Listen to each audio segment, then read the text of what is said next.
Hello everyone, and welcome back to our channel. Before we dive into today's story, I want to take a moment to truly thank you for being here.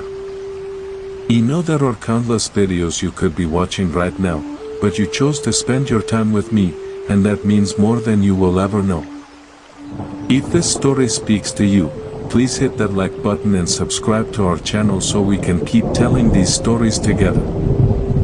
Your support is what makes all of this possible. And before we go any further, please drop a comment below and tell me where you're watching from today.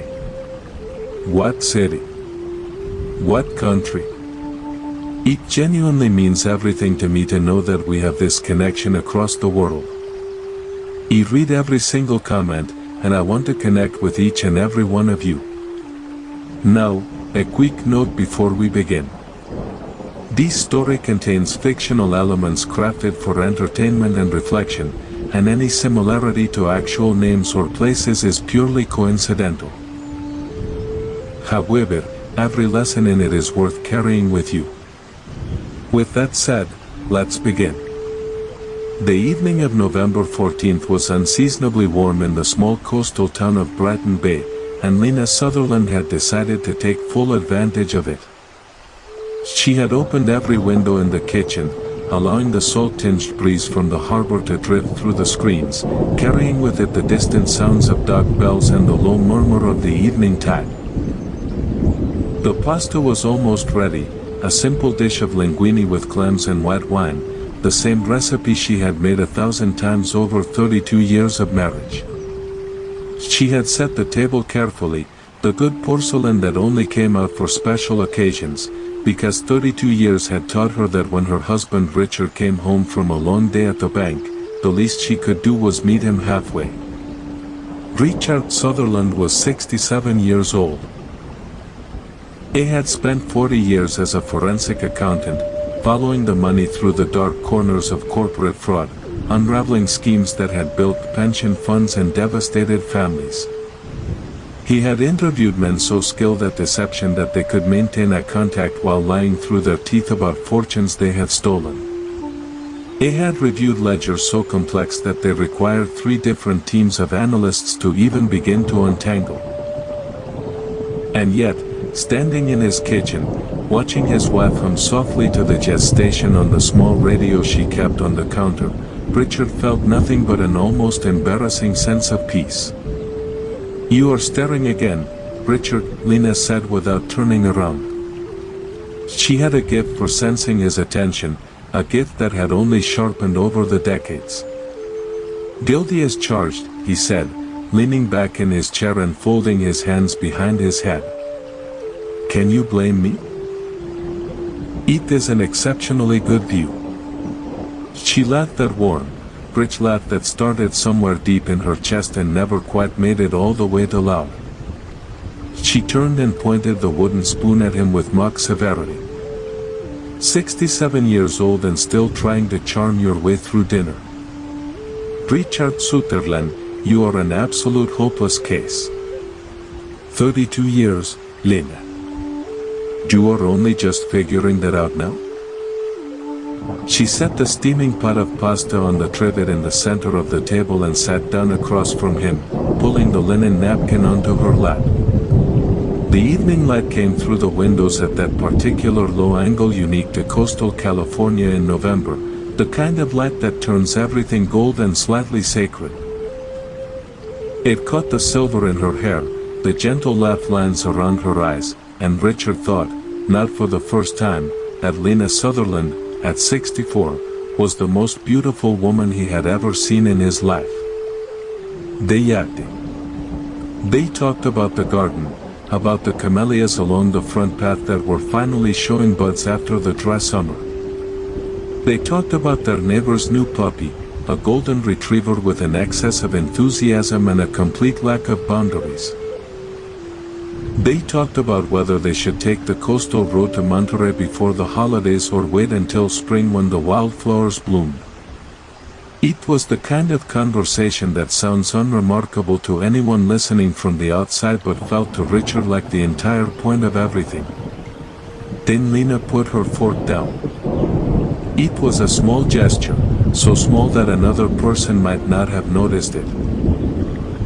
She simply laid the fork against the edge of her plate, very carefully, as if she were setting down something fragile. But Richard's chest tightened immediately, because in 32 years, he had never once seen Lena Sutherland put down her fork in the middle of a meal. "Richard." Her voice was different now, quieter, stripped of the warmth from 30 seconds ago. "Richard, look at me." He leaned forward. "Lena, what is it? What is going on?" She reached across the table and took his hand in both of hers. Her fingers were cold, not the kind of cold that came from handling the pasta pot, but the kind of cold that came from somewhere deep inside, from a place of fear and preparation. "I need you to listen to me very carefully," she said. "And I need you not to ask questions until I have finished. Can you do that for me? Can you promise me that?" Richard's heart knocked hard against his ribs. "Lena, you are scaring me. Please just tell me what is happening." "I know, Richard. I am scared too. That is exactly why I am telling you now, in person, face to face." She took a slow breath, and Richard watched her gather herself the way he had seen her do before the most important board presentations of her career, before difficult conversations with investors, before every hard thing she had ever faced. Her spine straightened, her chin leveled, and her voice became controlled even when her hands were not. "There is a durable power of attorney on file with our attorney," she said. "I had it drawn up 6 months ago. It gives you full legal authority to access and transfer any assets held in my name, including the private fund at the bank, all $53 million in the Callahan Reserve account." Richard opened his mouth to speak, but Lena held up one finger. "Not yet, Richard. Let me finish first." He closed his mouth. His throat felt thick and tight. "If anything happens to me, anything at all, I need you to use that power of attorney immediately," she continued. "Transfer every single cent of that $53 million into your personal account. Do it before the banks open the next morning if you can. Do not wait. Do not consult anyone. Do not call Derek first." The name landed between them like a stone thrown into still water, creating ripples of silence that seemed to spread throughout the entire room. "Richard, I do not trust him anymore." Her voice cracked slightly on the word, "anymore," and Richard watched her jaw tighten as she forced it back under control. Her eyes had gone bright, and he realized with a cold shock that his wife, the woman who had built a $400 million investment firm from a tiny rented office and a single legal pad, was on the verge of tears. "I do not know everything yet, Richard. Not all the details. But I know enough to be frightened. And you will understand the rest within 48 hours. 48 hours, Richard repeated, his voice lower than he intended. "Lena, that is not a conversation. That is a warning." "Yes," she said simply. "It is." Richard stood up from his chair and came around the table. He crouched down beside her, taking her face in his hands the way he had on the night they got engaged in a small restaurant in San Francisco 32 years ago, with a ring he could barely afford. His eyes were wet now, though no tears had fallen, and the sight of it hit him somewhere behind his sternum like a physical blow. "Talk to me," he said. "Right now, Lena. Whatever this is, please just talk to me." "I cannot, Richard. Not yet. I need a little more time.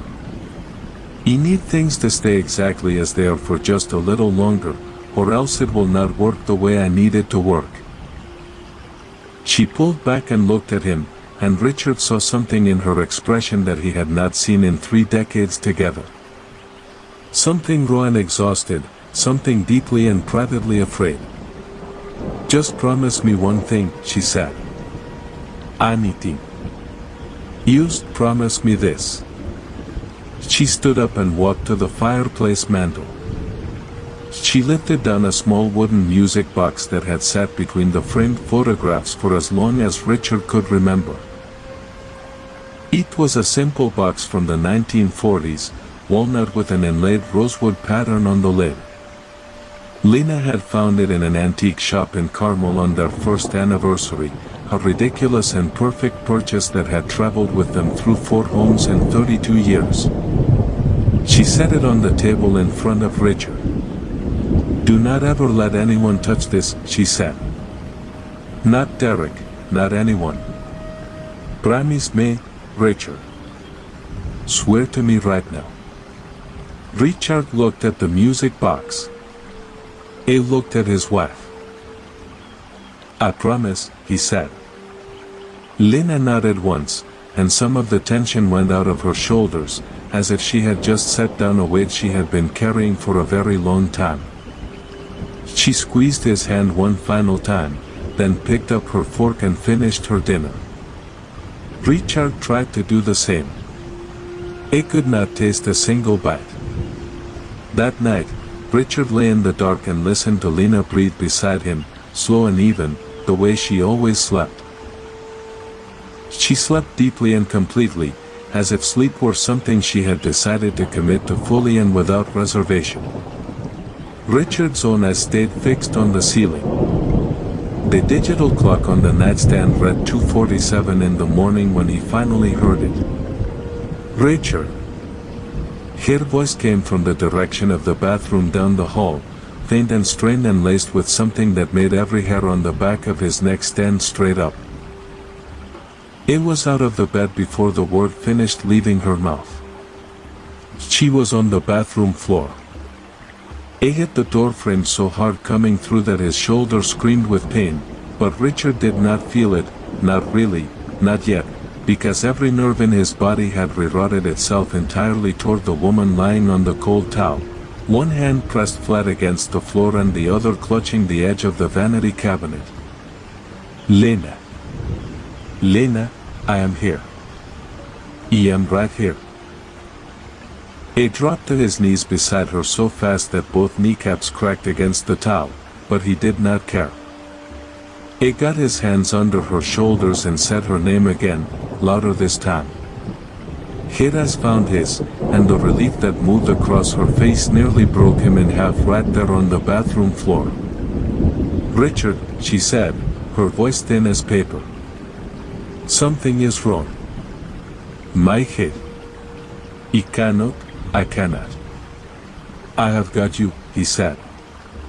"I have got you, sweetheart. Do not move. Do not try to move. I am going to get help." He called 911 with one hand and kept the other pressed against her cheek, watching her face, watching her eyes, talking to her the entire time because the dispatcher told him to keep her conscious, and because Richard was terrified that if he stopped talking, she would drift somewhere he could not follow. The ambulance arrived in 6 minutes. Richard knew because he counted every single one of them. The hospital was 11 minutes from their house on a clear night. Richard followed the ambulance in his car, running 2 red lights and not caring about either one. In the emergency waiting area, a nurse with kind eyes and a firm voice told him to sit down and fill out the intake paperwork and that someone would come speak with him as soon as there was news. Richard sat. He stared at the forms. He could not make his hand write a single word for nearly 5 minutes because his fingers would not stop shaking. The neurology team worked on Lena for 5 hours.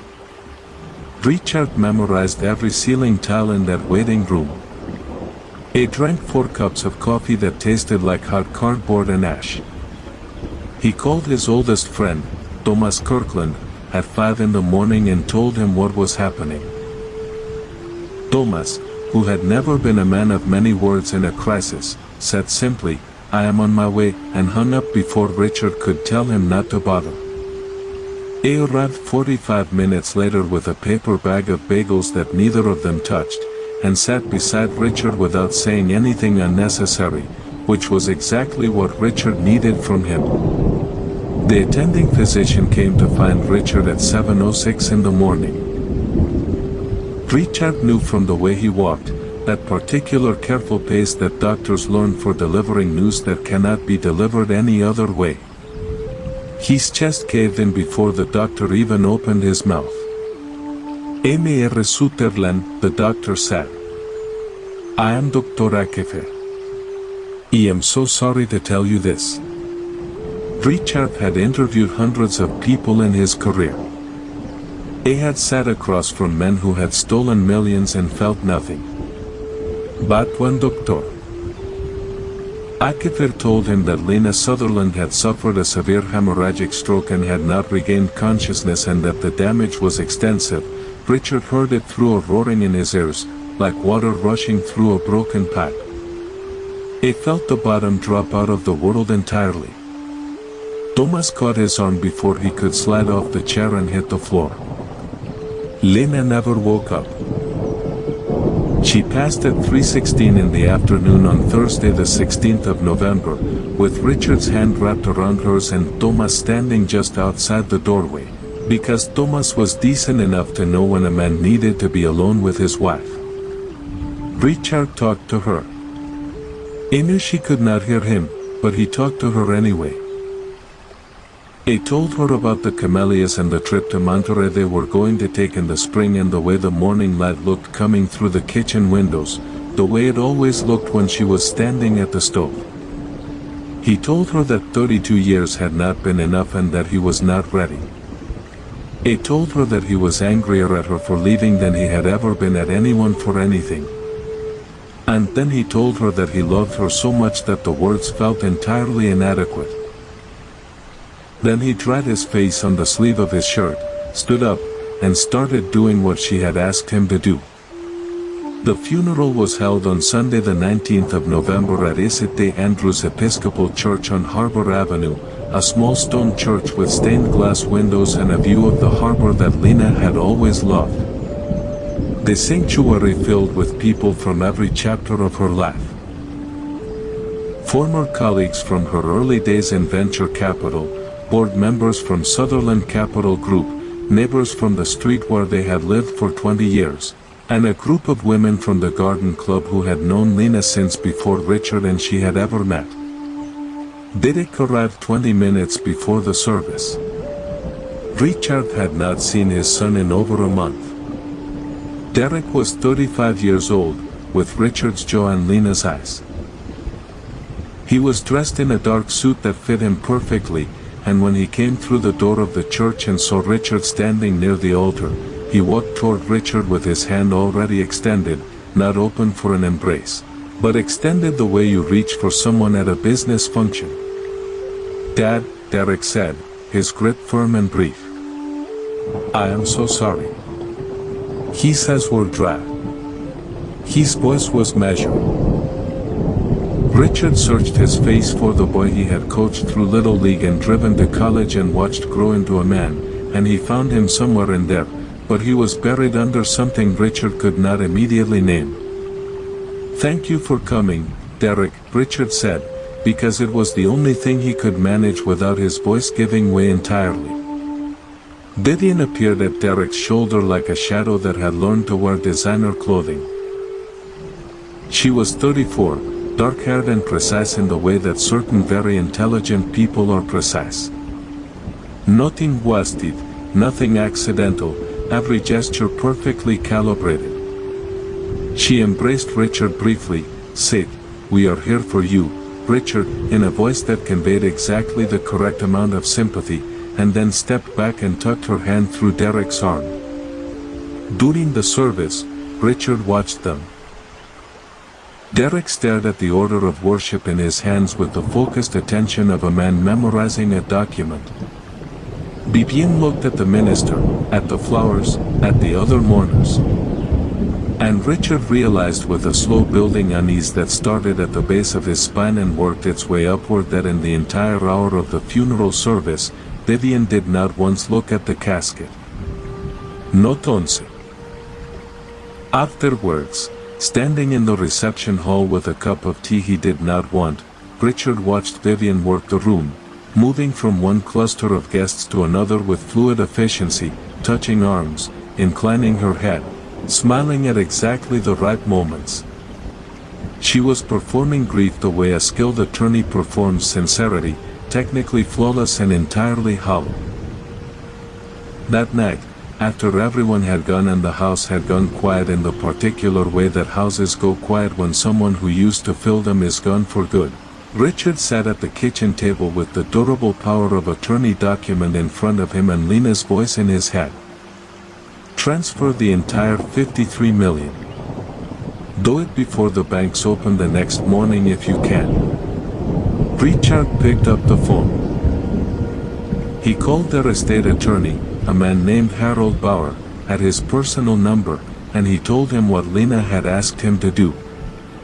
Harold confirmed that the durable power of attorney was fully executed and legally valid under California law, granting Richard complete authority to access and transfer any assets held in Lena's name. The $53 million in the Callahan Reserve account. Every cent of it. The transfer initiated at 11:52 that night. It was the last thing Richard did before he turned off the kitchen lights, climbed the stairs, lay down on his side of the bed, and stared at the ceiling until the sky outside the window went from black to gray to the pale gold of a California morning. He did not know that a black sedan had already parked itself on the street in front of their house. He did not know that the man sitting in the passenger seat was a probate attorney named Marcus Webb. He did not know that his son had made a phone call the same evening his mother was buried. Richard found out the next afternoon when the doorbell rang and he opened the front door to find Derek standing on his porch. For the first time since childhood, Derek did not look like his son. He looked like someone Richard had never met before, standing beside a stranger with a briefcase, wearing an expression Richard recognized immediately from 40 years of investigative work. He looked like a man who had already decided how this was going to end. Marcus Webb was the kind of man who had clearly spent a great deal of his career perfecting the art of delivering bad news in a pleasant voice. He was 52 with silver-streaked hair combed back from a face that had been arranged through long practice into an expression of professional sympathy, so polished it caught the light. He stepped into Richard's foyer without being invited, set his briefcase on the side table beside Lena's coat, which was still hanging there because Richard had not been able to bring himself to move it, and introduced himself with the smooth efficiency of a man who did this sort of thing before lunch on a regular basis. Richard Sutherland, my name is Marcus Webb. I am a probate attorney representing your son, Derek, in a matter concerning the estate of Lena Sutherland. He opened the briefcase and withdrew a thick sheath of documents with the practiced ease of a car dealer. I apologize for the timing. I understand this is an incredibly difficult period. He did not sound sorry. He sounded like a man reading from a script he had memorized so thoroughly it no longer required any emotional engagement whatsoever. Richard looked past him at Derek, who had come through the door behind Webb and was now standing in the entrance to his own living room with his hands in his pockets, his jaw set hard, and his eyes fixed on a point somewhere above Richard's left shoulder. Vivian had positioned herself 2 steps behind Derek and 1 step to the right. And there was something about that positioning, deliberate and geometric, that made the hair on Richard's arms stand up. Derek, Richard said. His voice came out steady, which surprised him because his heart was hammering so hard he could feel it in his back teeth. Your mother has been in the ground for less than 24 hours. I know, Dad. Derek's voice was flat and practiced. That is exactly why we need to move quickly. Something cracked open in Richard's chest at that. Not dramatically, not with any sound, just a quiet internal fracture, the way old wood splits along a grain you never knew was there. Richard had held this boy when he was 6 hours old. He had sat with him through chicken pox and broken bones and a particularly bad sophomore year in high school. And Derek was standing in his living room the morning after his mother's funeral, talking about moving quickly. "Sit down, Mr. Sutherland," Marcus Webb said, gesturing toward Richard's own armchair as if he were the host and Richard were the guest. "This will go more smoothly if we are all comfortable." Richard did not sit down. He crossed his arms over his chest and looked at the man directly. "Tell me what you want." Webb cleared his throat and placed the documents on the coffee table, turning them so they faced Richard. "Mr. Sutherland, it is the position of my client that the wire transfer of $53 million initiated last night from the Callahan Reserve account constitutes a clear case of undue influence under California Probate Code. The allegation is that you exploited Mrs. Sutherland's diminished capacity in the period leading up to her death to pressure her into authorizing the transfer of assets she would not, in a fully competent state of mind, have chosen to transfer. The words hit Richard like cold water thrown in his face. He heard them, he processed them, and then he felt something rise up from somewhere deep in his gut. Not anger yet, but something older and colder and far more dangerous than anger. Diminished capacity, Richard repeated. Mrs. Sutherland suffered a severe neurological event, Webb said carefully. The medical timeline suggests her condition may have been deteriorating for some weeks prior to her death. It is our position that the durable power of attorney she executed may itself have been signed under conditions of duress. That document was witnessed, notarized, and filed with our estate attorney 8 months ago, Richard said, his voice very quiet. He had learned over 40 years of forensic investigation that the quieter your voice, the more people listen. When Lena was in perfect health. Would you like his contact information? Bill's expression did not flicker. We are aware of the document, Mr. Sutherland. Its validity is one of several matters that will be addressed during the probate proceedings. You took advantage of Mom when she was at her weakest. Derek spoke for the first time since coming through the door, and the words came out with such cold precision that Richard felt them physically, pressing against his sternum like a thumb pushing on a bruise. She was scared and confused, and you used that. You moved $53 million out of a trust account the night she was buried. What do you call that? I call it honoring her last request, Richard said. She asked me to do it. She told me to do it. She gave me the legal authority to do it 8 months ago. She was sick, Derek said. She was lucid. Richard's voice cracked on the second word just slightly. She was more lucid than anyone in this room right now, Derek. She looked me in the eye at our dinner table, and she told me exactly what she needed me to do. Derek's eyes narrowed. She told you what exactly? She told me that she loved you, Richard said, which was true and which told Derek nothing. She told me that every single day.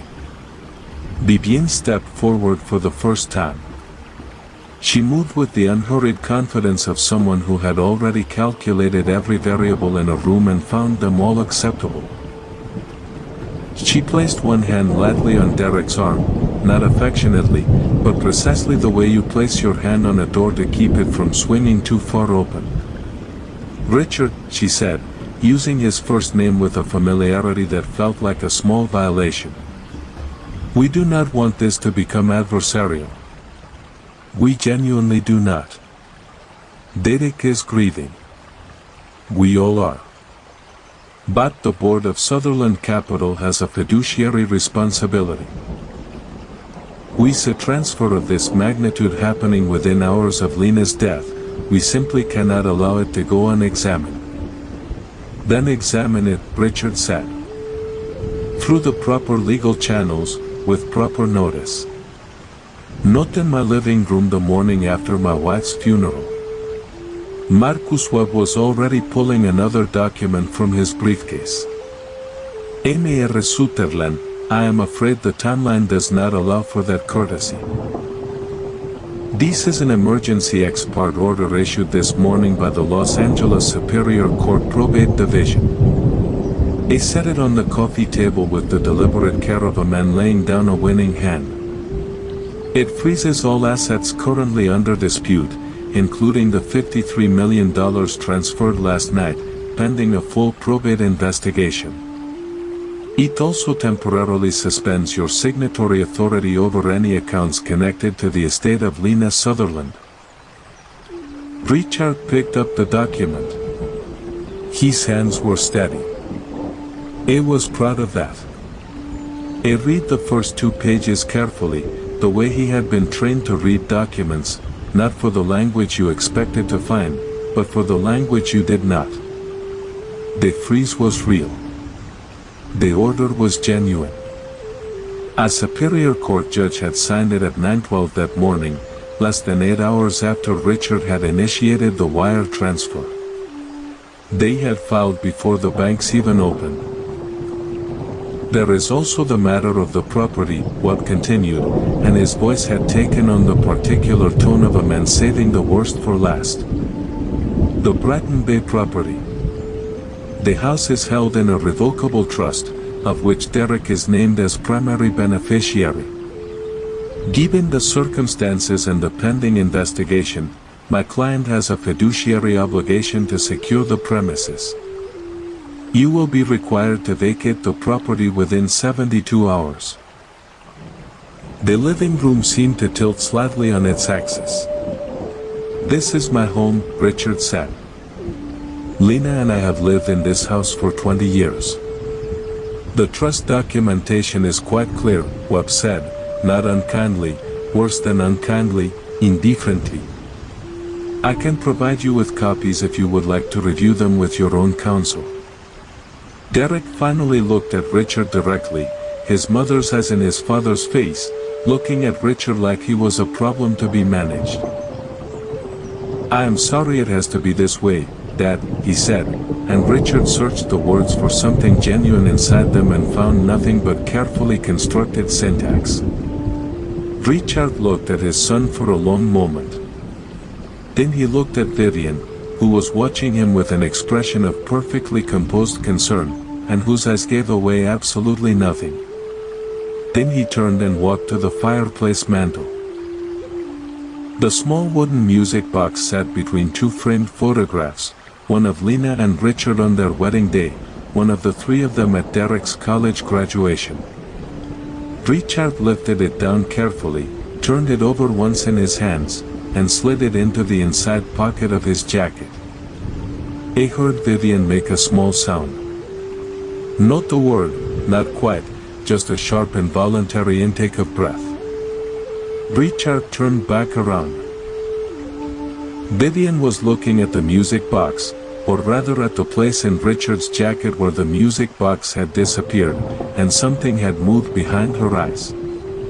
Something fast and hungry and immediately suppressed, locked back behind that wall of composed professionalism before Richard could fully identify it. But he had spent 40 years reading people's faces for a living.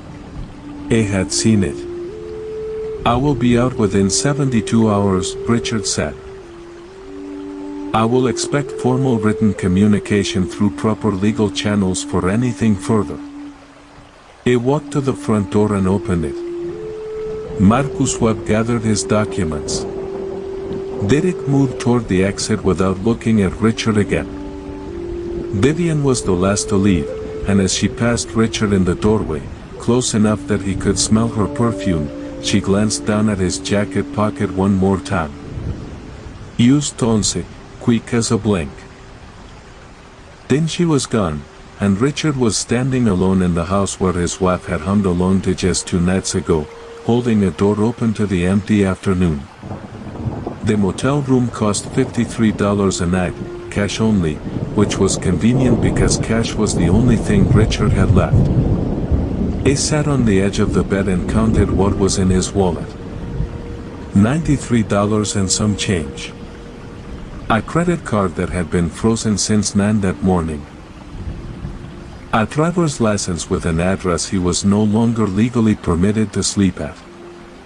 He set the wallet on the nightstand and looked around the room. Water is tinted ceiling. A window unit air conditioner that rattled like something was dying inside it. A television bolted to the dresser as if someone had once tried to steal it.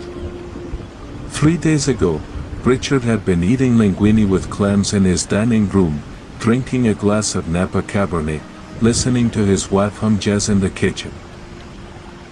He pressed the heels of his hands against his eyes until he saw white spots. Then he pulled them away, sat up straight, and opened his laptop. The banking portal loaded in 11 seconds. Richard typed his credentials with the muscle memory of 20 years and hit enter. Access denied. Account frozen by court order, Superior Court Case Number 2025 APR 09322. He tried the joint savings account. Sammy message. He tried the investment brokerage account he had maintained independently since before Lena and Richard were married. Sammy message. BBN had not just frozen the estate assets. Marcus Webb had swept every account connected to Richard's name into the freeze order with the thoroughness of a man who had done this before and enjoyed it. Richard pushed back from the desk and walked to the vending machine down the hall.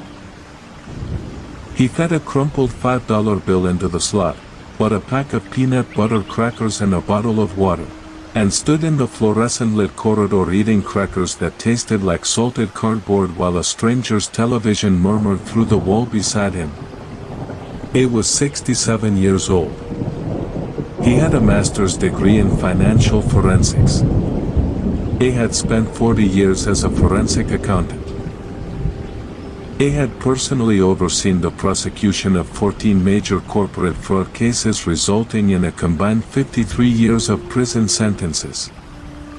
And he was standing in a motel hallway eating crackers from a vending machine because his own son had filed a court order before his mother's body was cold. The anger came then, clean and cold and extraordinarily clarifying, the way anger sometimes does when it has been patient long enough. Richard walked back to the room, sat down at the desk, and called Thomas Kirkland. Thomas picked up on the second ring. "Richard, where are you?" "Motel on Harbor Street near the ferry terminal," Richard said. "Room 12. A short pause, then, "Are you all right?" "No," Richard said. "But I am functional." "I need you, Thomas." "Not tonight. I need you right now. Bring your laptop. Bring the tracking software, the old forensic suite. I love it. Another pause, shorter this time." Richard could hear Thomas already moving, the sound of keys lifted from a hook, a door opening. "I will be there in 30 minutes, Thomas said. "Do not do anything until I get there." "I will not." "Richard." Thomas's voice dropped. "She told you something, did not she?" "At dinner before it happened." Richard's throat tightened so sharply it hurt. "Yeah," he said. "She did." "Then we are going to figure this out," Thomas said, the way he had always said difficult things, without drama, without inflation, with the plain and absolute certainty of a man who had never once promised something he did not intend to deliver. 30 minutes. Richard set the phone down and reached into his jacket pocket. The music box sat in his palm, cool and solid, lighter than it looked. He turned it over and studied the bottom panel the way he had been quietly studying it since he slid it off the mantel. The faint hairline along the lower left edge where the casing did not quite sit flush. The tiny scratch mark that curved in a deliberate arc, the kind of arc a fingernail makes when it is looking for a seam.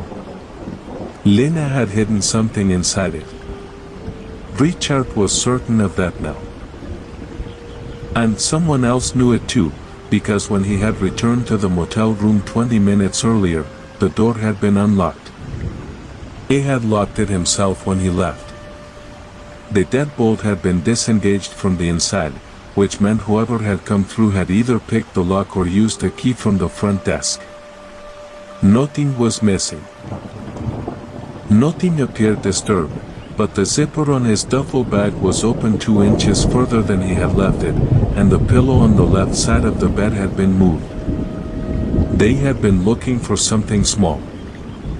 Richard wrapped both hands around the music box and held it carefully against his chest. Outside, the small coastal town of Bratton Bay pressed against the window, the distant sound of dock bells, the low foghorn of a ferry pulling into the terminal, the indifferent murmur of a town that did not know or care that a 67-year-old man was sitting in a $53 room, trying to hold the last piece of his wife together with both hands.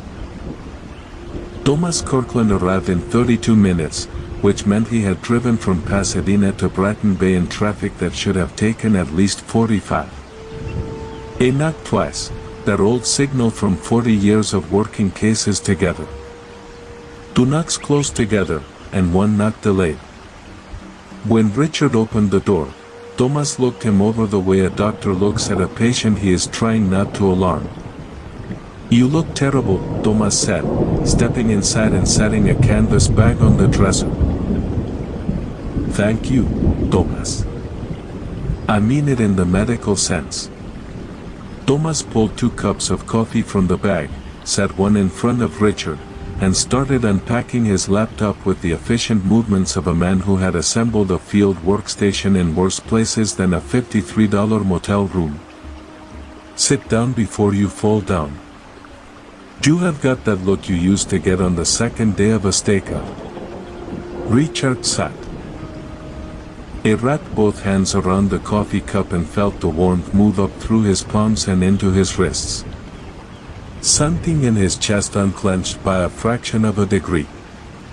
Thomas was 68, 1 year older than Richard, with a full head of white hair, reading glasses perpetually pushed up on his forehead, and the unhurried precision of a man who had spent 4 decades finding the lie buried inside a spreadsheet.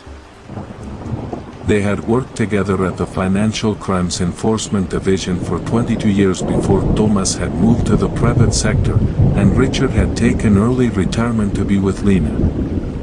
Thomas had been the best forensic accountant Richard had ever worked alongside. And more importantly, he was the only person on earth Richard trusted completely right now. "Tell me everything," Thomas said, opening his laptop. "Start from the dinner. Do not leave anything out." Richard told him all of it. Lena's hands going cold. The durable power of attorney. The 48 hours. The music box. Derek at the door with Marcus Webb. The freeze order. The motel room that had been searched while Richard was down the hall eating crackers. Thomas listened without interrupting, which was one of the things that had always made him exceptional at his job. He had a stillness about him when he was taking in information, a quality of absolute attention that made you feel, when he was focused on you, that nothing else in the world existed. When Richard finished, Thomas was quiet for exactly 3 seconds. Then he said, "She knew she was running out of time." "Yes," Richard said. His voice came out rough. "And she needed you not to know what she knew. So that when they made their move, your reaction would be genuine." Thomas looked at Richard over the top of his glasses. "Because say if you had known, Richard, what would you have done?" Richard thought about it for exactly 1 second. I would have confronted Derek immediately. And they would have moved the money and shredded the records before you could document anything. Thomas nodded slowly. She protected the evidence by protecting your ignorance. That is either the most sophisticated thing I have ever heard or the most heartbreaking. Both, Richard said. It is both. Thomas turned to his laptop and cracked his knuckles, a habit from the early 90s that he had never broken, and said, "All right, let us see what they built." He connected through a triple-layer VPN to a private financial intelligence database that they had both used during their federal careers and which Thomas had maintained access to through his consulting work. He pulled up Sutherland Capital Group's public filings, the quarterly disclosures, the annual reports, the board minutes available through California's business registry, and laid them side by side with the internal ledger data Richard had downloaded to an encrypted drive 3 months ago, when Lena had quietly asked him to back up the company's financial records without explaining why. Richard had not asked why. He had simply done it. He understood now why she had asked. The comparison took Thomas 42 minutes. He worked the way he always had, methodically, without commentary, following the numbers the way a hunting dog follows a scent, pausing occasionally to type a rapid sequence into the search interface, and then leaning forward to read the result with an expression of absolute concentration. Richard drank his coffee. He watched his friend work. Outside, a ferry pulled out of the terminal with a low horn that shook the window in its frame. Thomas sat back. He took off his reading glasses and set them on the desk. "Richard," he said. "There are 7 consulting contracts and the Sutherland Capital operating expenses over the past 4 years. All 7 were authorized by Derek using a standing signatory proxy that Lena had granted him for routine operational matters." "How much?" "Combined disbursements of just over $22 million. Thomas turned the laptop so Richard could see the screen. "Paid out to 7 different corporate entities over 44 months. The payments were structured to stay under the automatic secondary review threshold. Nothing over $98,000 in a single transaction." Richard's jaw tightened. "It's morphine." The word hung in the air between them like smoke from a fire that had just been lit. Richard stared at the screen, at the numbers that told a story he had not wanted to believe but could no longer deny. $22 million. 7 shell companies. 44 months of systematic theft from the company his wife had built with her own hands. "Classic smurfing," Thomas said, tapping the screen with his finger. "Whoever designed this knew exactly where the internal audit triggers were set. The amounts were calibrated specifically to avoid them. Nothing over $98,000 in a single transaction, nothing that would automatically flag for secondary review." Richard leaned forward, his eyes scanning the vendor names on the screen. Christine Advisory LLC, Pacific Rim Consulting Group, Westlake Strategic Partners. The names meant nothing on their own, but Richard had seen this architecture before. He had spent 40 years dismantling structures exactly like this one. "Run them," he said quietly. "Run all of them." Thomas was already tapping. The search results populated in under a minute, and Richard felt the cold settle into his stomach like swallowed ice water. Christine Advisory LLC, registered in Delaware. Registered agent, a law office in Las Vegas. Principal officer not listed. Physical address, a UPS store on Flamingo Road. Thomas ran them one by one. Pacific Rim Consulting Group, registered in Nevada. Sammy, Las Vegas registered agent. No physical address. Westlake Strategic Partners, Delaware. Samia hint. The 4th, 5th, 6th, and 7th were variations on the same architecture. Registered in the same 2 states. Serviced by the same Las Vegas proxy office. Sharing a single registered agent whose name appeared on the incorporation papers of 51 other LLCs filed across a 14-month period. They are all shells, Thomas said. His voice was flat and precise, the way it always got when something made him genuinely angry. Every single one.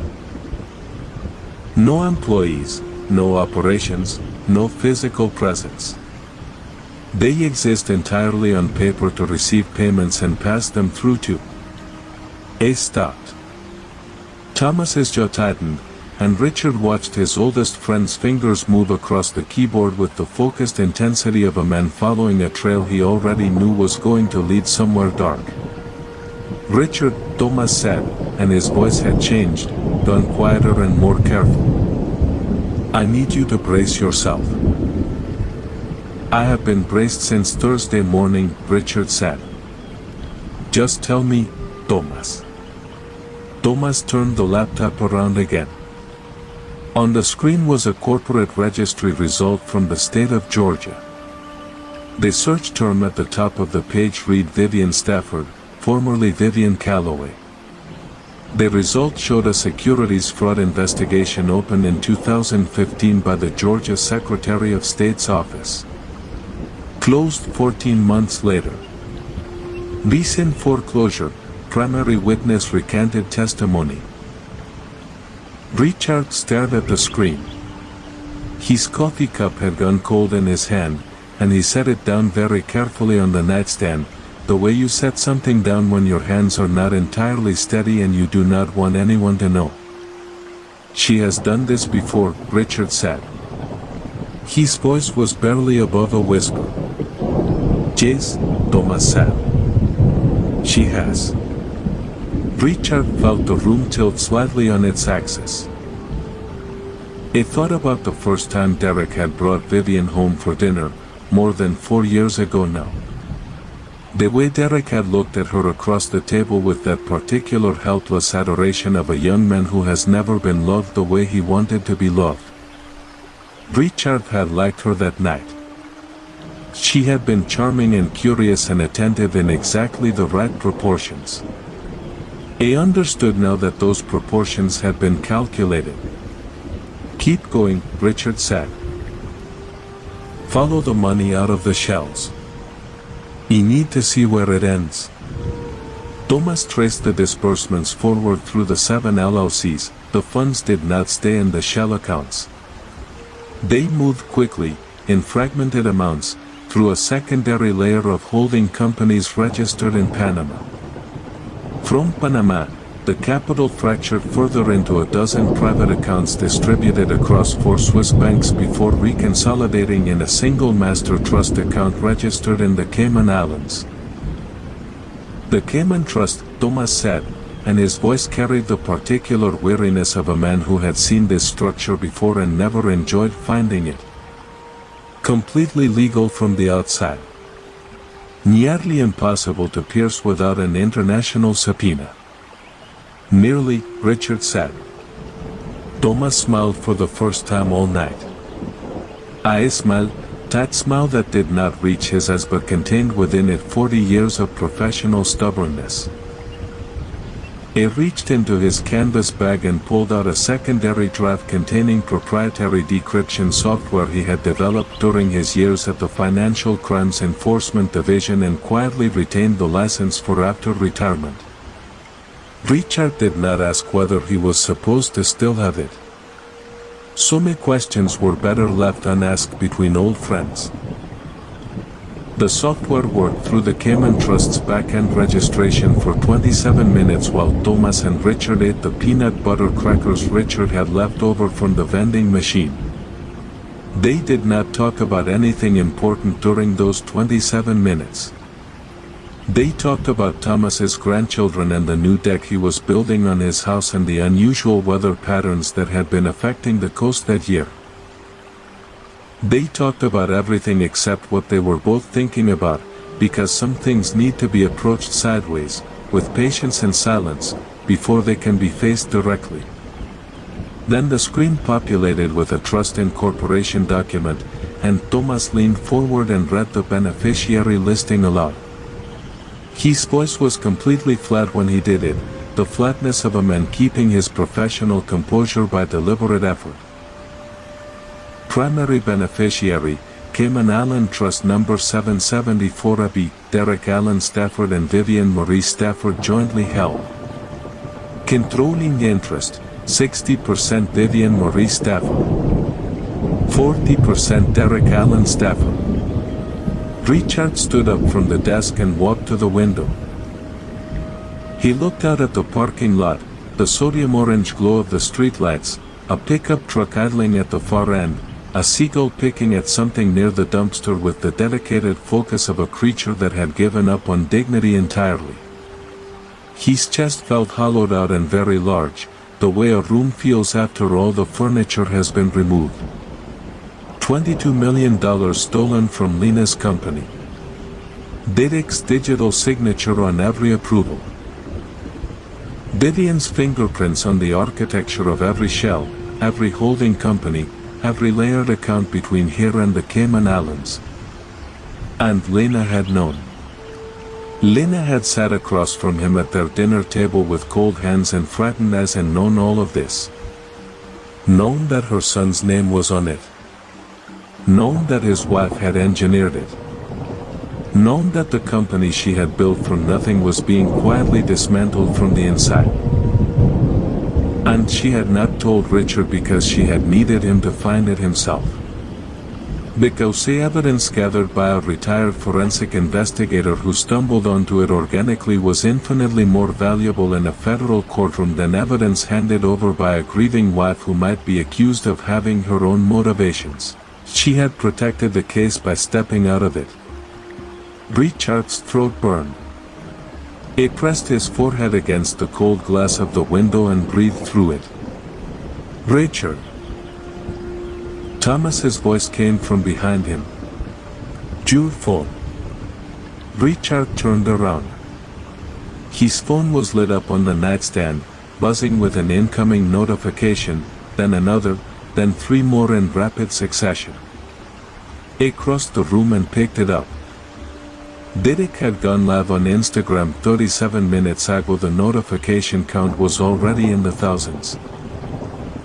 Richard opened the video and watched his son sitting in what appeared to be the living room of his own house, in front of the fireplace where Lena's music box had stood until 2 days ago, speaking to a camera with red-rimmed eyes and a voice calibrated to break hearts. My father took advantage of my mother in her final hours, Derek said. His voice cracked at precisely the right moment. He moved $53 million out of her account the night we buried her. We are devastated. We are heartbroken. And we are asking for justice. The comment section was already a wall of rage. Strangers calling Richard a predator, a thief, a monster. Former colleagues of Lena's sharing the video with expressions of shock. A woman Richard had known for 20 years, who had sat at their Thanksgiving table, had commented, I always thought something was up about him. Richard set the phone face down on the nightstand. His hands were shaking now, not from fear, but from the particular combustible fury of a man who has just watched his entire character reduced to a 3-minute performance designed for people who would never know his wife's name. Thomas, Richard said, and his voice came out harder than he intended. I know, Thomas said. They are controlling the narrative. I know. It was already tapping, his fingers moving across the keyboard with the speed and precision of a man who had spent a lifetime finding the truth buried inside lies. So we take it back, one transaction at a time. The notifications did not stop. By 7 in the morning, Derek's video had been shared over 5,000 times. By 9, it had crossed into the local news cycle, a brief segment on the morning news with a chरण that read, Brighton Bay widower accused of financial exploitation, and a photograph of Richard that someone had pulled from a 3-year-old company gala, in which he was smiling in a way that now looked, in the context of the chरण beneath it, vaguely predatory. Thomas watched the segment with Richard from the edge of his motel bed, his coffee cup held in both hands, his expression the careful neutral of a man working very hard not to say something unhelpful. They moved fast, Thomas said finally. They had this ready before the funeral, Richard said. His voice came out flat and cold, scraped clean of anything resembling emotion, because Richard had learned a long time ago that rage is a fuel and not a strategy. And right now, he needed strategy more than he needed to feel what he was feeling. The video. The news contact. The photograph. This was not a grieving son going public with his pain. This was a press campaign. Richard's phone buzzed. A text from a man named Gerald Peterson, who had played golf with Richard and Lena every third Sunday for 12 years. Richard, I saw the news. I do not know what to say. I hope there is an explanation. There was no question mark at the end of the message, just a period. In 12 years of friendship, that told Richard everything Gerald Peterson actually thought. Richard set the phone face down again. Thomas reached over and turned it screen side up. You need to see everything they throw at you, he said. Even the things that hurt. Especially those. Thomas was right. Richard knew he was right. He turned the phone back over and read the messages. 23 of them. From colleagues, neighbors, a woman from Lena's garden club, to former associates from Richard's federal career. The tone ranged from tentative to accusatory, and every single one of them had seen the video before they reached out to Richard, which meant every single one of them had already formed a preliminary verdict before Richard had the chance to say a word. He read them all. He responded to none of them. He filed each one in a mental folder labeled things to address later and moved on, because there was nothing he could do about public opinion in a motel room on Harbor Street with $93 and a frozen bank account. And Thomas was right that rage was not a strategy. They went back to work. Thomas was cross-referencing the Shell Company disbursements against Sutherland Capital's quarterly tax filings when Richard's phone rang. Not a text. An actual call from a number he did not recognize. California area code, Brighton Bay prefix. Richard almost let it go to voicemail. Something made him answer. Mr. Sutherland. The voice was a woman's, low and controlled, but with a fine tremor underneath it, the kind of tremor that comes not from weakness but from someone who is frightened and pressing forward anyway. My name is Sandra Kowalski. I used to work for Sutherland Capital Group as executive administrative assistant to Mrs. Sutherland. He was terminated 9 weeks ago. Richard sat up straighter. Across the desk, Thomas looked up from his screen. Miss Kowalski, Richard said carefully. How did you get this number? Mrs. Sutherland gave it to me. About 5 months ago she said if anything ever happened to her, and if I saw something that scared me, I should call you. A pause. The tremor in her voice deepened slightly. I saw the video this morning. Mr. Sutherland, I signed a non-disclosure agreement when they let me go. Vivian's attorney, a man named Marcus Webb, presented it to me along with a severance check for $45,000. He signed it because I was scared and I needed the money and I did not know what else to do. I understand, Richard said, and he did. He had interviewed dozens of witnesses over the years who had signed NDAs under exactly that kind of pressure, financial desperation weaponized as legal compliance. Can you tell me why they terminated you? Because I saw something I was not supposed to see. Her voice dropped to barely a whisper. Mr. Sutherland, about 4 months before Mrs. Sutherland passed, Vivian brought in a new doctor to manage her care. A man named Gerald Finch. She told Mrs. Sutherland that the company's executive health plan covered his retainer, that he was the best in the city, that she deserved proper care after everything she had been through. Sandra paused. Richard could hear her breathing, quick and shallow, on the other end of the line. I processed the payment authorization, Sandra continued. It went through a corporate expense account I did not recognize. When I asked Vivian about it, she told me it was a new vendor account she had set up for executive wellness services, and that it was not my concern. But you looked anyway, Richard said. I looked anyway. Sandra's voice was stronger now, edged with something that sounded almost like relief. The relief of someone who has been holding a secret in a very small space for a very long time and has finally been given permission to set it down. The account was registered to a company called Pacific Health Consulting Partners. He ran it through our vendor database. It did not exist in our approved vendor list. It had never been audited. And the authorized payment amount was... She stopped and took a breath.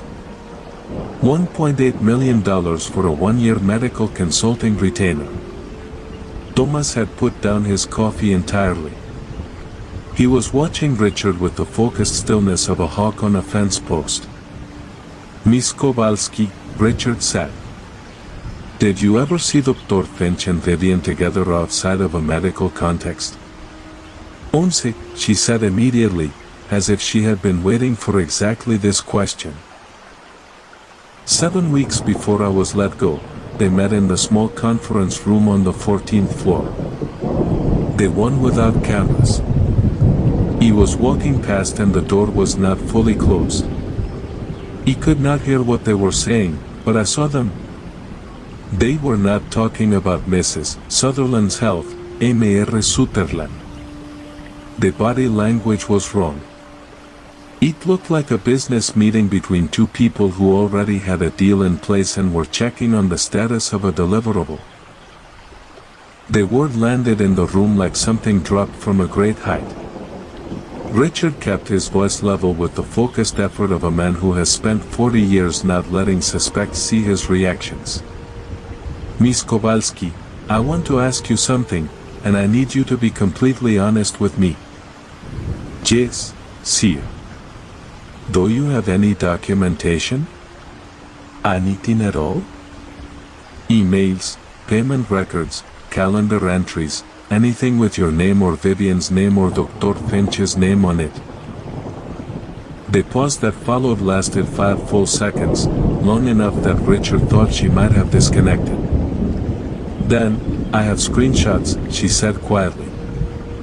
I took them the day before they let me go. He was not even sure why I took them. He just had a feeling. They are on a personal device that I kept off the company network, so Vivian's ID team would not have been able to wipe them when they deactivated my credentials. Anoter pause.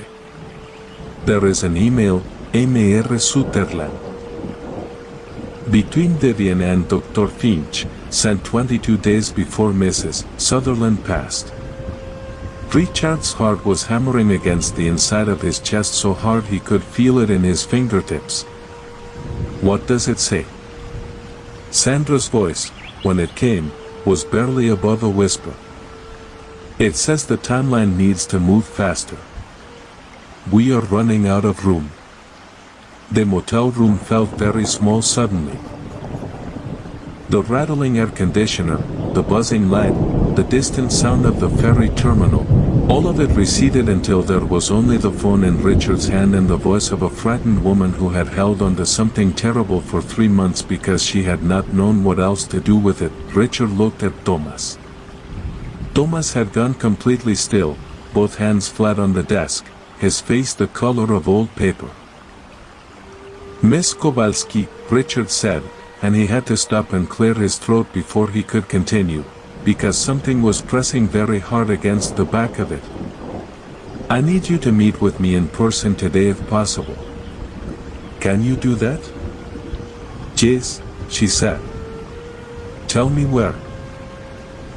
The coffee shop Sandra had chosen was a small place on Harbor Boulevard, the kind of establishment that had been in the same family for 30 years, with mismatched chairs and a chalkboard menu and no corporate logo anywhere on the premises.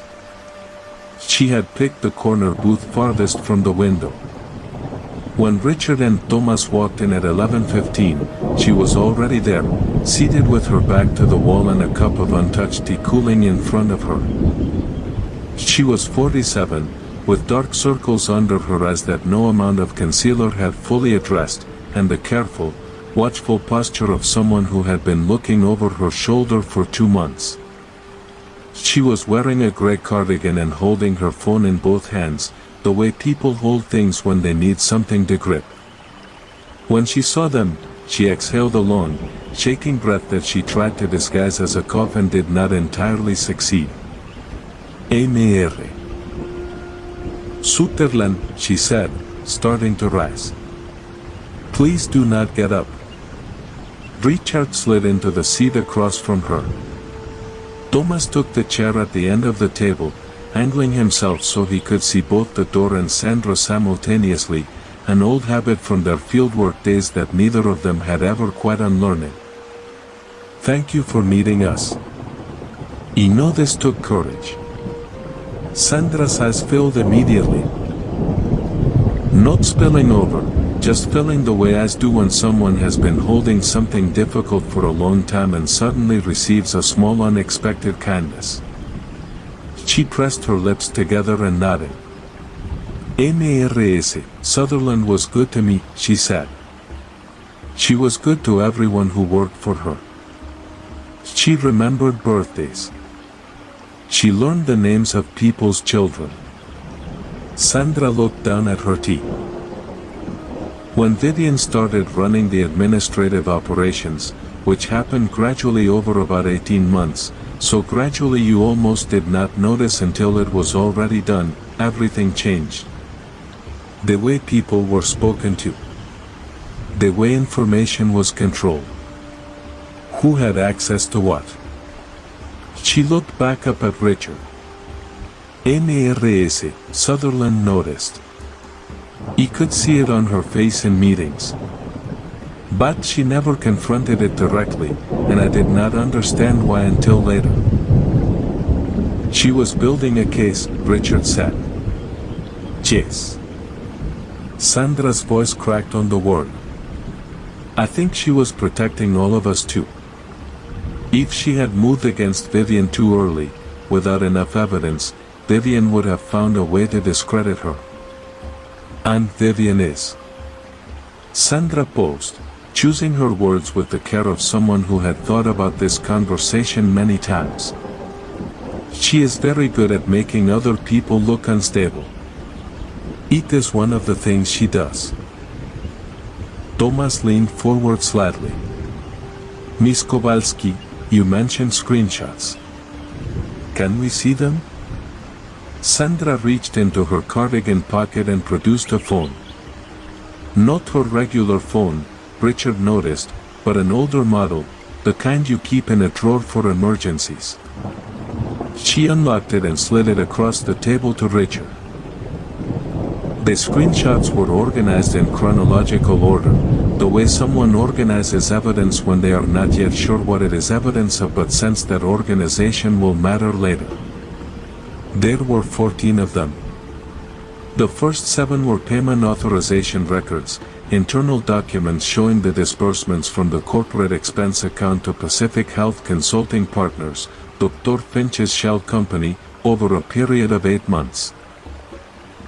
The amounts varied between $80,000 and $240,000.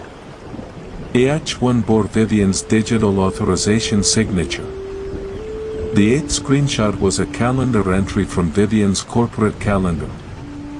Sandra had been able to access it in her role as executive administrative assistant.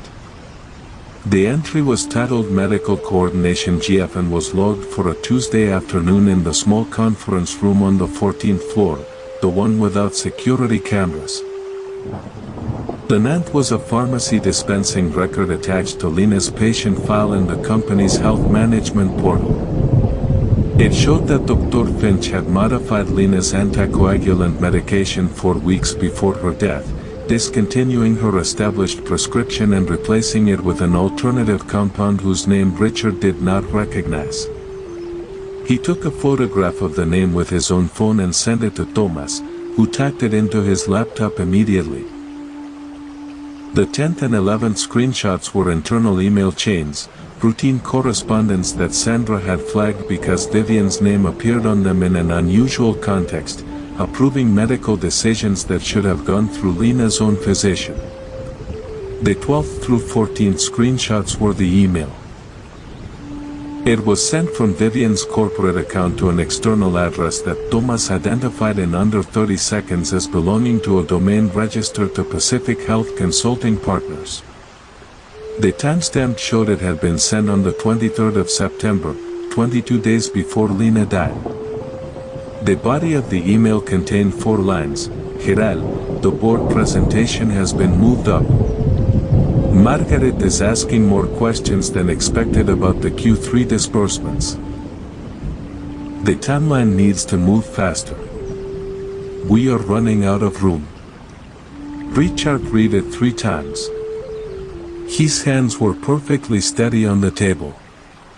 He had learned in 40 years of forensic work to keep his hands steady when everything else wanted to shake, because steady hands in an interview room tell a witness that you are in control even when you are not.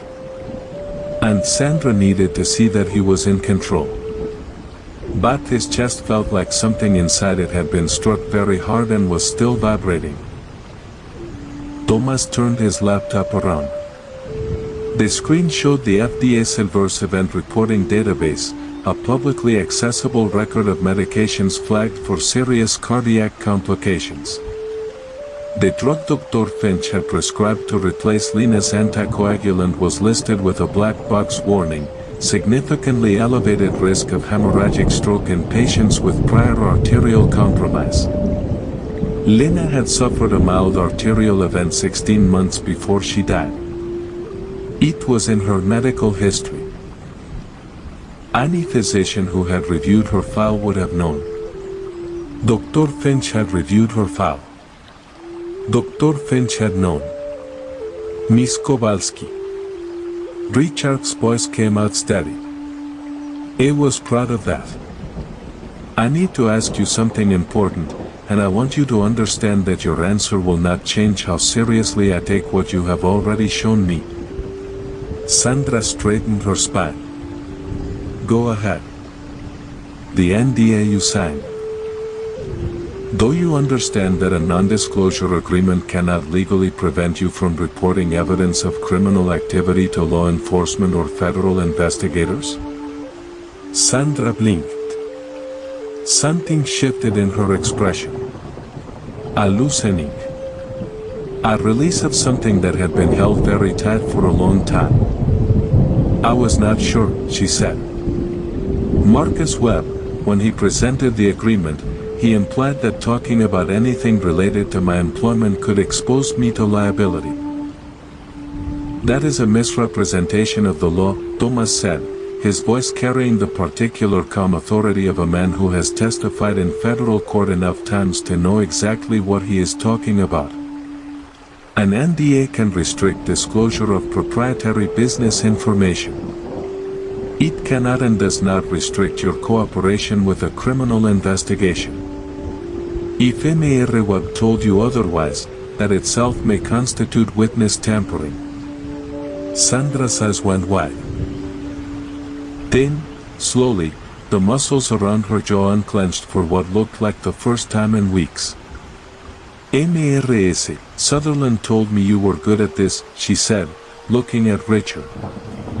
Her voice was thick. "She said if things went wrong, you would know what to do. She said you always knew what to do."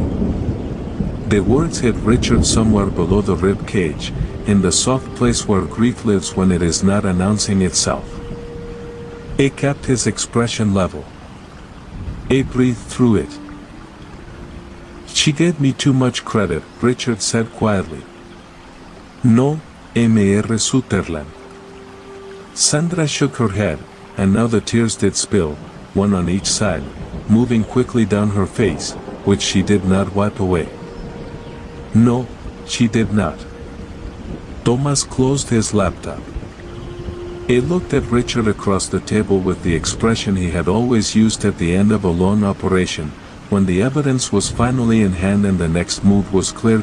"We need to call Briggs," Thomas said. Richard nodded. He picked up his phone.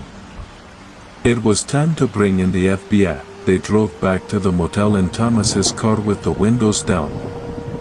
The November air coming off the harbor carried the particular salt and cold clarity that only arrives in coastal California after the evening fog has rolled in and then receded, leaving everything scrubbed clean and sharp-edged. Neither of them spoke for the first 15 minutes of the drive. Thomas had his left hand on the wheel and his right elbow on the door frame and the expression of a man processing something at speed.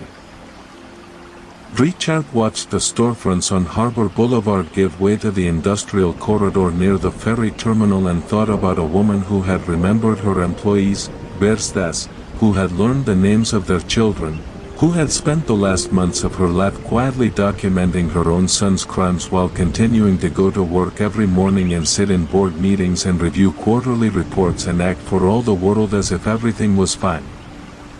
The courage of that. The loneliness of it. Richard's throat tightened so severely he had to turn toward the window. "You all right?" Thomas said. "No," Richard said. "Keep driving."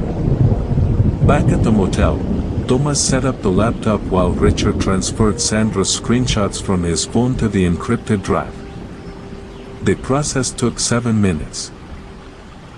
In those 7 minutes, Richard sat on the edge of the bed and thought very carefully about the sequence of what he was about to do, because he had spent 40 years building federal cases, and he knew that the order in which you present evidence to an investigator matters as much as the evidence itself.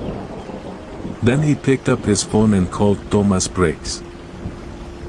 Briggs answered on the first ring, which told Richard he had seen the name on the screen and made a decision before the second ring had the chance to occur. That was Briggs, a man who made decisions the way other people breathe, continuously and without apparent effort. "Richard Sutherland," Briggs said. His voice was exactly as Richard remembered it from 14 years ago. Low, unhurried, with a Midwestern flatness that 22 years in the Los Angeles field office had not entirely sanded away. "I was wondering when you would call." "You saw the news?" Richard said. "I saw the news." He also saw the name Sutherland in a probate filing that crossed my desk 3 days ago when a colleague flagged it for elder financial abuse indicators. A brief pause. "I did not call you because I did not want to assume. But I thought about it, Richard." Richard leaned forward, elbows on his knees. "I need a secure line, Thomas."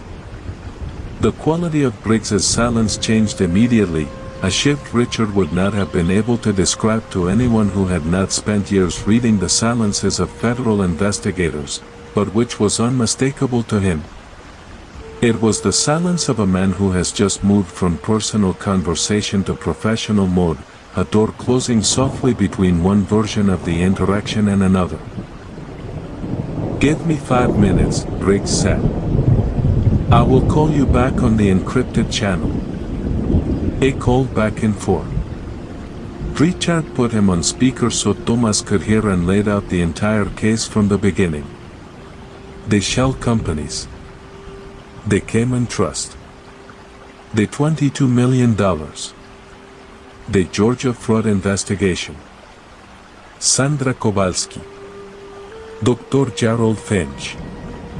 The FDA black box warning. The email. When he finished, the line was quiet for a long moment. Not the silence of disbelief. Briggs had been in financial crimes long enough that very little surprised him in the abstract, but the silence of a man organizing what he had just heard into the precise categories required for federal prosecution. The email alone is significant, Briggs said finally. In context with the medication change in the payment records, you have got a conspiracy chain that a federal prosecutor could work with. But Richard, I need to be direct with you about the challenge. Tell me, Richard said. The Cayman Trust is going to be the problem. Piercing it without an international subpoena takes time. Weeks. Potentially months. And the medication evidence is circumstantial until we get a forensic pharmacologist to testify on the causation link between the drug and the stroke. It bows. What I need from you is something that puts the money in their hands. Not in a shell company. Not in a holding account. In their hands. A transaction they personally authorized for personal benefit, documented and traceable. Thomas was already tapping. He looked up and caught Richard's eye and gave him a single slow nod. Send me everything you have, Briggs said. The shell company filings. The disbursement records. Sandra Kowalski's screenshots. The Cayman Trust documentation. I love it. I will have my forensic accounting team begin verification tonight. Anoter pause.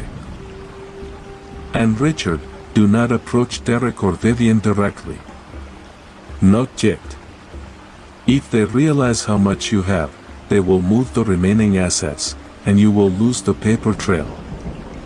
Understood, Richard said. Thomas, there is one more thing. Go ahead. The Sutherland Capital annual shareholder meeting is in 5 days. Derek has already been in contact with me about attending. It believes I am going to come in and sign over my rights in front of the board. It thinks I have been broken down enough to comply. The silence on the line lasted exactly 2 seconds. He thinks you are going to surrender publicly, Briggs said. Yes. And you are thinking that gives us a room full of witnesses and a documented moment of intent. Briggs's voice carried the particular quality Richard remembered from their years working together. The sound of a very good investigator recognizing the architecture of a trap being laid. If they attempt to execute the asset transfer in that room in front of the board, that is an overt act in furtherance of the conspiracy. That is federal jurisdiction. Richard, that is my warrant. That is what I was thinking, Richard said. Thomas exhaled across the desk, a long controlled breath that nonetheless contained within it the relief of a man who has been holding something very heavy and has just been told he can set it down soon. Send me the package tonight, Briggs said. Everything. I will have my team working through the weekend. And I will need Sandra Kowalski's contact information. She will need to be prepared to give a voluntary statement. Make sure she understands she is a protected witness the moment she is in contact with my office. She will be relieved to hear that, Richard said. One more thing. Briggs's voice dropped half a register. Richard, are you all right? Not the case. You. Richard looked around the motel room. The water-stained ceiling. The rattling air conditioner. the laptop glowing on the desk. The encrypted draft containing everything Lena had risked everything to preserve. "I will be," Richard said, "when this is finished." 5 days, Briggs said. "Hold it together for 5 more days." After they hung up, Richard and Thomas spent 4 hours assembling the complete evidence package. Every document, every screenshot, every financial record, every routing number, organized into a structured digital file with a table of contents and cross-referenced annotations. They had done this kind of work together for 22 years. The rhythm of it came back quickly, the way the rhythm of anything deeply practiced returns. Muscle memory of the mind, Thomas had always called it. At 7:45 that evening, Richard sent the package to Briggs through an encrypted Federal Transfer Protocol.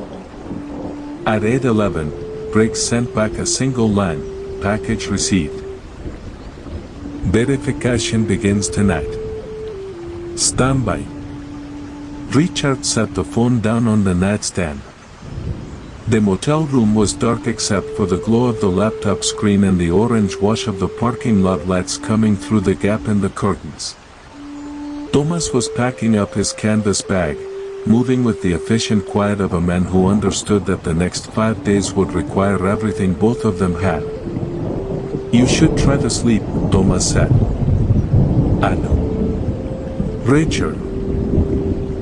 Thomas stopped at the door, bag over his shoulder, looking at Richard with the expression he had worn at the end of every major case they had ever closed together. Not triumph. Not relief. But something quieter and more durable. The look of a man who has done the work that needed doing and is at peace with the cost of it. "She chose well, leaving this to you." Richard's chest ached so deeply he could not answer for a moment. "Good night, Thomas," he said finally. Thomas nodded once and pulled the door shut behind him. Richard sat in the dark for a long time, thinking about Lena at their dinner table with cold hands and frightened eyes, telling him he would understand in 48 hours. She had been right. He understood everything now. The question was whether 5 days was enough time to finish what she had started. The motel room was different after Thomas left. Not quieter exactly, but emptier in a way that had nothing to do with sound. Outside, the parking lot lights threw thin orange bars through the gap in the curtains. Somewhere down the hall, a television murmured behind a closed door. That particular dead air stillness that only exists between midnight and 3 in the morning, when the city has not yet started its preparations for the next day and the previous day has finally fully ended. Richard was not thinking about the case. He was thinking about a Tuesday morning in the spring of 1991 when he had walked into a financial forensics conference in San Francisco and found himself standing next to a woman in a dark green blazer who was reading the conference program with the focused intensity of someone who intended to extract every possible useful thing from the next 2 days and waste nothing. She had looked up when he reached past her for a program of his own and said without preamble, "The 11 o'clock panel on asset concealment methodology is the only one worth attending this morning. Everything else is a repeat of last year." Then she went back to reading. Richard attended the 11 o'clock panel. He sat next to her. They had argued about 3 of the panelists' conclusions in a way that felt even then less like disagreement and more like recognition. 2 minds that had been working the same problems from different angles, finally finding each other across a conference room in San Francisco. 32 years. 2 people who had never quite been able to adequately explain to anyone outside their marriage what it was they actually had, because the language for it did not exist in any form that would not sound insufficient.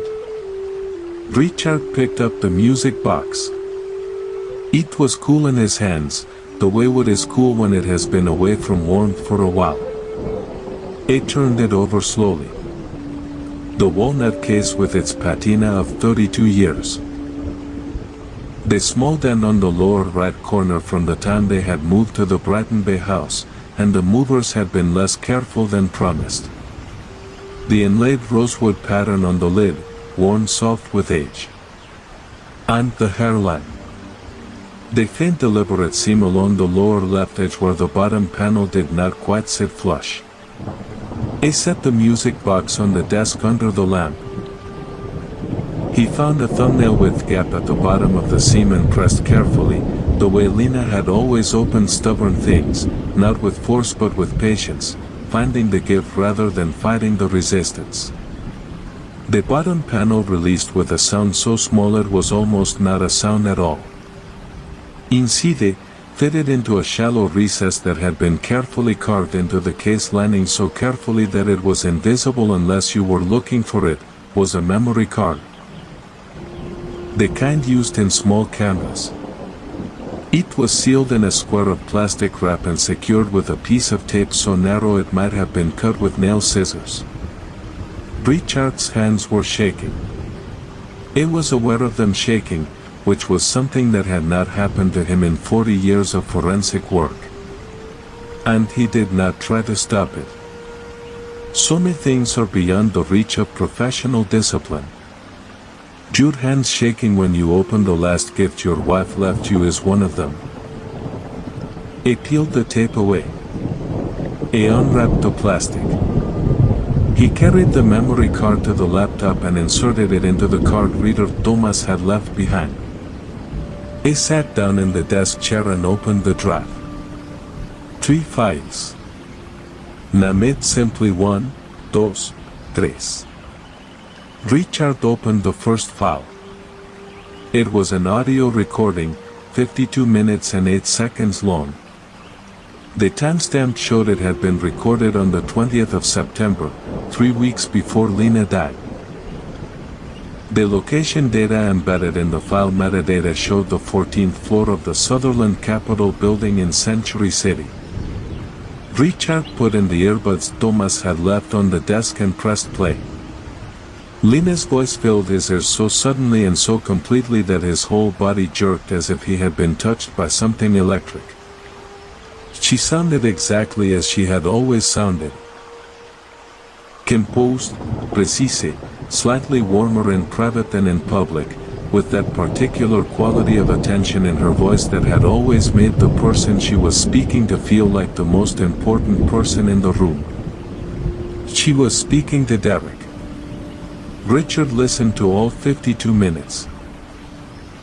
I will not describe everything that was said because some of it belongs only to the two of them, the specific language of a mother and a son who have known each other for 35 years and are navigating in real time the unbearable distance that has opened between them. But Richard will say this, Derek had known. Not everything. Not the full architecture of what Vivian had built. But enough. He had known the consulting payments were irregular. He had known the vendors did not exist. He had asked his mother, in a voice that Richard recognized as the voice of a man trying to convince himself of something he already knew was wrong, whether she was planning to restructure the capital allocation before the end of the fiscal year. Lena had answered him with the patience of a woman who had already decided what she was going to do next and was simply waiting for him to finish. The second file was a folder containing 347 documents. Every internal financial record. Every payment authorization. Every vendor contract. Every board minute that mentioned the consulting disbursements. Copied meticulously and organized by date. 7 months of quiet, systematic, invisible work. She had built the case herself. She had built it alone, in the hours after everyone else had gone home, pulling documents and copying files and organizing evidence while the Century City office emptied out around her. And she had never once told Richard she was doing it, because she had known that if he knew, he would have moved too fast and they would have moved the money before he could document where it went. She had protected the case by carrying it alone. Richard's throat was so tight it felt sealed. He opened the third file. It was a video, 43 seconds long, shot on what appeared to be a phone camera positioned on the desk of Lena's home office. Richard could see the edge of the framed photograph they kept on that desk, the one from their anniversary trip to Carmel, just visible in the lower right corner of the frame. Lena was sitting at the desk, looking directly into the camera. She was wearing the gray cardigan she wore on Sunday mornings. Her hair was down. She looked in the particular and precise way that people look when they have made a difficult decision and arrived at the far side of it at peace. She looked tired. She looked like herself.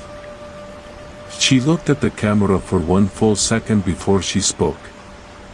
In that second, Richard saw everything she had been carrying. The weight of what she had discovered. The grief of it. The love underneath the grief that had made her carry it the way she did, alone and without complaint, right up until the end. "Richard," she said. Her voice was steady. "If you are watching this, it means I am not there anymore. And I am so sorry. I am so sorry I did not find a way to tell you sooner." She stopped, pressed her lips together for a moment. "I need you to understand why I did not. I was afraid that if you knew, you would confront Derek immediately, the way you have always confronted things directly, without waiting. And if he knew we were onto them, Gideon would have moved everything and destroyed the records before you could document a single transaction. I breathed. I needed them to think they were winning. I needed them to make their move. And I needed you to find the evidence yourself, because evidence you find is worth 10 times more in a federal courtroom than evidence I hand to you. And I needed this to hold up in federal court, Richard. I needed it to actually stick." She leaned forward slightly, closer to the camera. "Everything you need is on this card. The recordings. The documents. The paper trail goes all the way to the Cayman Islands, and Thomas will know what to do with it." The corner of her mouth moved.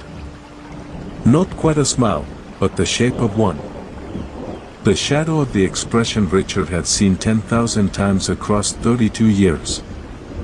"I left Thomas's name in there because I knew you would call him. You always call Thomas when things are serious." Richard's chest cracked open. Not metaphorically. It felt in that moment entirely physical, a fracture running straight down the center of his sternum, letting in cold air and something worse than cold air, something that had no name but that he had been keeping at a careful distance for 2 weeks and that was now finally here. "I trust you, Richard," Lena said. "I have always trusted you. Finish this the right way. And then please, Richard. Please live the rest of your life. Do not make it a monument. Make it yours." She looked at the camera for another moment. "I love you. I will always have loved you. That is not the kind of thing that stops." The recording ended. The screen went dark. Richard sat in the desk chair in the $53 motel room near the ferry terminal in Bratton Bay, California, with the empty music box in his hands and the laptop screen dark in front of him, and he cried. Not the restrained, managed grief of the hospital waiting room or the funeral or the long night since. Something older and less controlled than that, something that came up from somewhere he had not known existed, from the place where 32 years of loving someone actually lives when it is not on the surface. It shook him the way old buildings are shaken by earthquakes, from the foundation up. It cried until there was nothing left to cry with. And then he sat in the quiet that followed, which was a different kind of quiet than the one before. Cleaner somehow. The way air is clean after a storm has moved through. And he understood something he had not fully understood until this moment.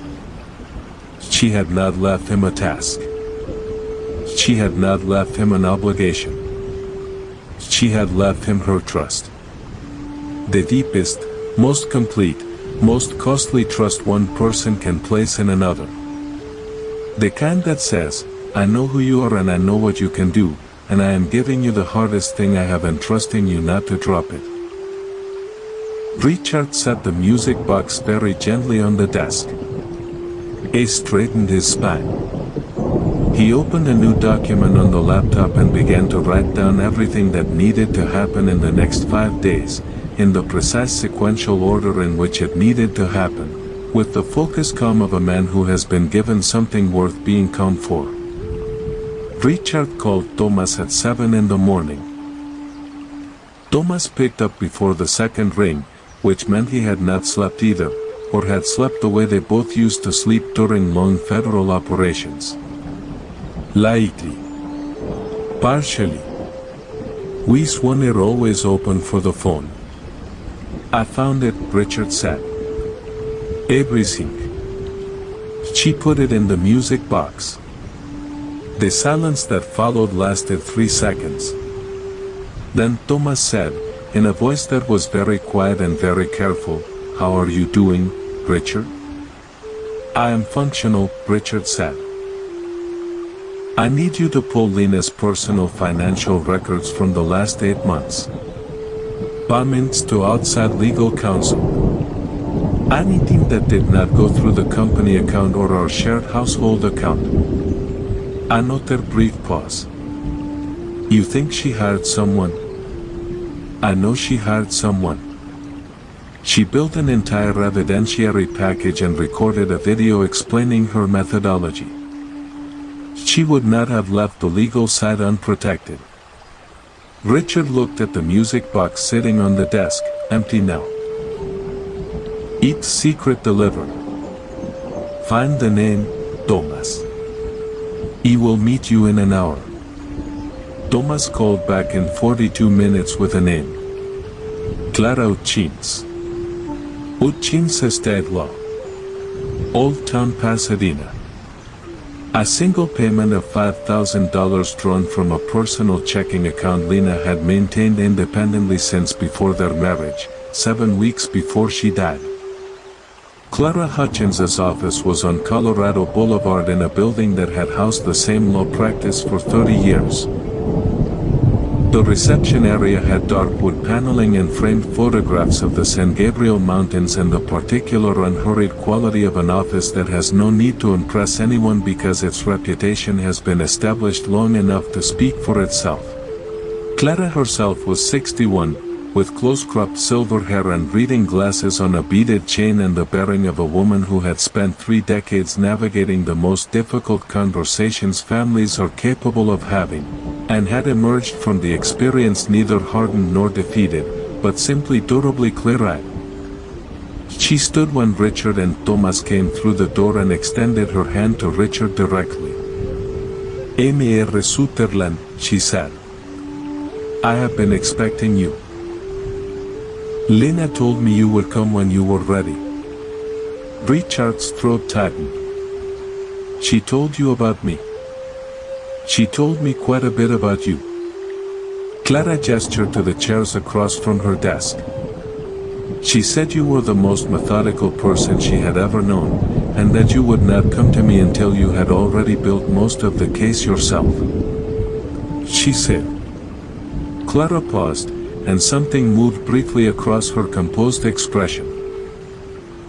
A flicker of something that might have been grief, quickly managed. She said that was one of the things she had always loved about you. That you finish things. Richard sat down. Thomas sat beside him. Richard did not trust his voice for a moment, so he waited until he did. "The will," he said. Clara opened the top drawer of her desk and produced a document in a blue legal folder, which she placed on the desk between them with the unhurried precision of someone handling something that matters. "Lena came to me alone," Clara said, opening the folder. "She was very specific about that. No Derek. No company attorneys. No one connected to Sutherland Capital. She said she needed counsel that Vivian could not have anticipated." Clara turned the document so it faced Richard. "She executed this will 7 weeks before she passed. It supersedes all previous testamentary documents under California Probate Code. Everything. The Brighton Bay property. The investment accounts.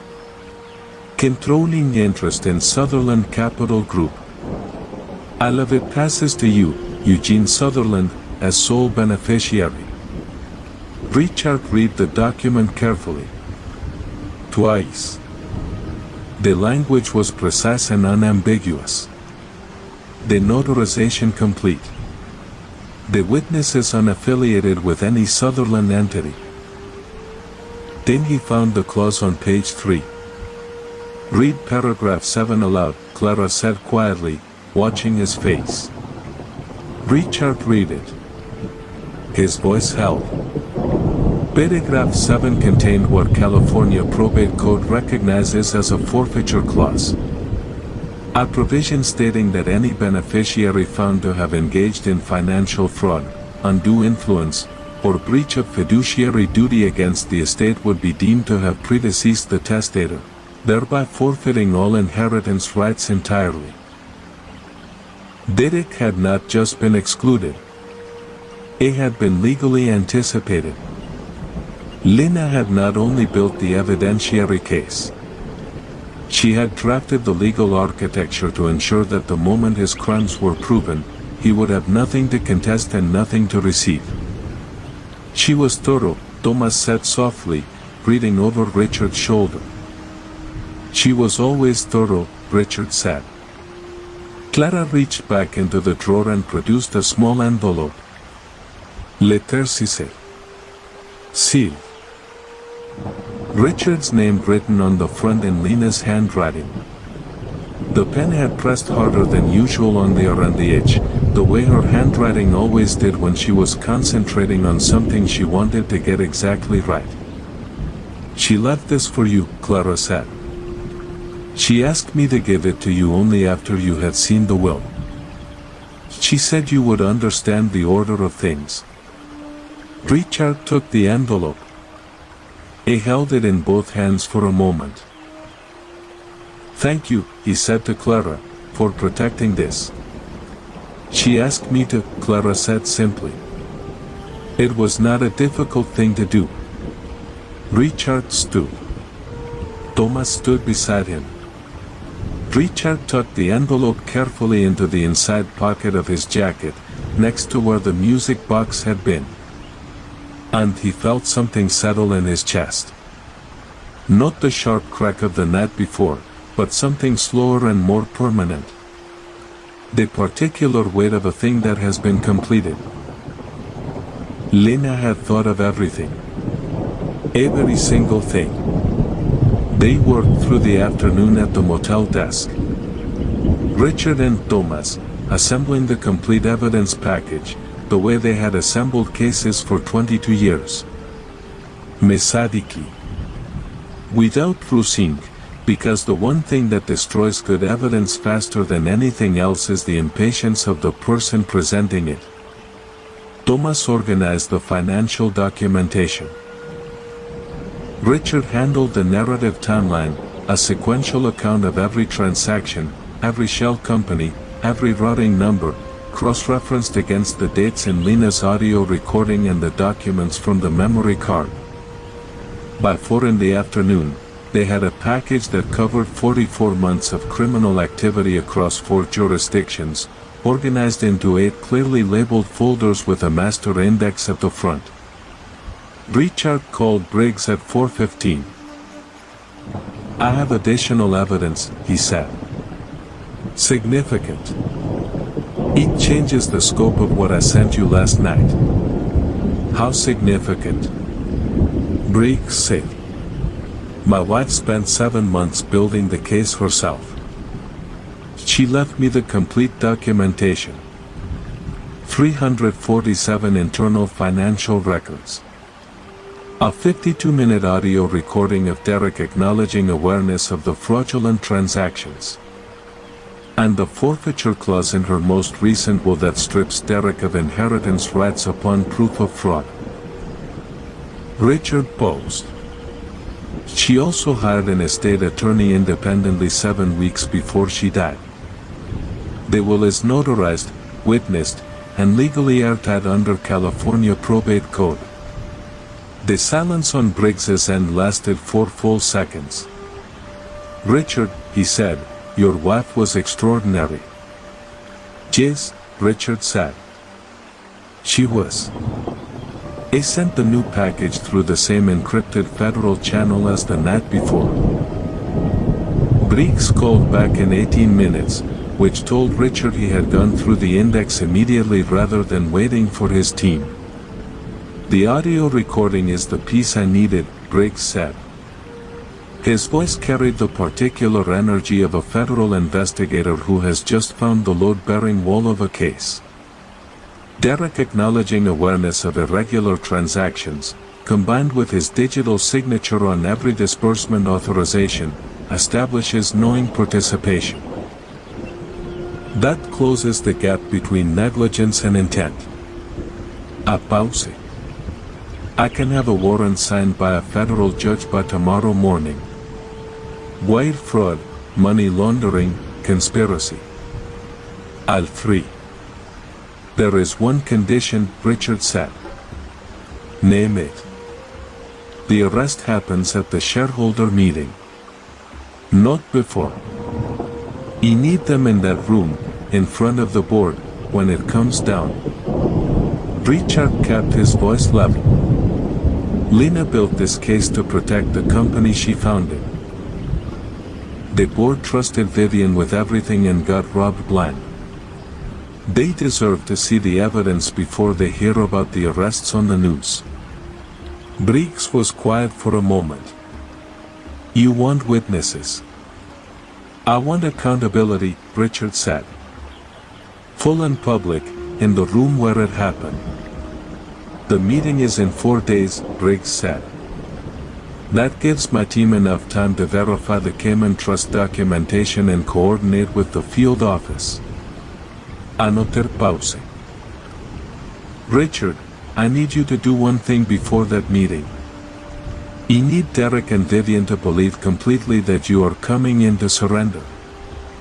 If they suspect anything before they walk into that room, they will have attorneys present who will complicate the arrest significantly." "I understand," Richard said. "I will make them believe it." "How?" Richard looked at Thomas across the desk. Thomas raised one eyebrow. "I am going to call Derek tonight," Richard said. "And tell him I am ready to sign." Thomas' mouth curved into the small, tight smile he had worn for 30 years of working cases. The expression of a man who has just watched a trap close perfectly around something that had no idea it was being hunted. "Do it," Briggs said. "And Richard, the moment you are in that room, you are operating in a federal law enforcement context. My team will be positioned in the building before you arrive. You will not be alone in there." "Understood," Richard said. "Hold the line." After they hung up, Thomas closed his laptop and looked at Richard across the desk. "How are you going to play the call with Derek?" Richard thought about his son. The boy he had driven to Little League and helped with calculus homework and moved into his first apartment, carrying boxes up 3 flights of stairs on a July afternoon that had been brutally hot even by California standards. He thought about the man Derek had become, or allowed himself to become, under the influence of a woman who had targeted his family before she ever shook his hand. He thought about what Lena would have said. She would have said, "Finish it cleanly." "I am going to sound exactly like what he expects me to sound like," Richard said. "A tired old man who has run out of fight." Thomas nodded slowly. "And then we end this," Richard said. He picked up his phone. Richard called Derek at 7 that evening. Derek picked up on the third ring. Long enough to signal that he had seen Richard's name and made a considered decision about whether to answer, which told Richard everything he needed to know about where they stood. "Dad." Derek's voice was carefully neutral. The voice of a man managing a situation. "Derek." Richard let his own voice go rough at the edges. Lit the exhaustion into it, which was not difficult, because the exhaustion was real, even if the surrender was not. "I have been thinking about what you said at the house. About me being too old for this fight. About it. And I think you are right."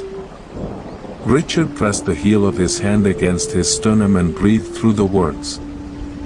"I am tired, son. I am 67 years old and I buried your mother last week and I am sitting in a motel room near the ferry terminal and I do not have the strength for a legal battle that goes on for years." He let his voice crack on the last word, just slightly, just enough. "I want this to be over." The silence that followed was 3 seconds long. Inside those 3 seconds, Richard heard Derek exhale a long, slow release of breath that told him Vivian was in the room with Derek and that they had been waiting for exactly this phone call. "I am glad you called, Dad," Derek said. And the warmth that entered his voice then, practiced, immediate, the warmth of a man who has been told what to say when a particular moment arrives, made Richard's jaw ache with the effort of not responding to it honestly. "We do not want this to be painful for you. We never did."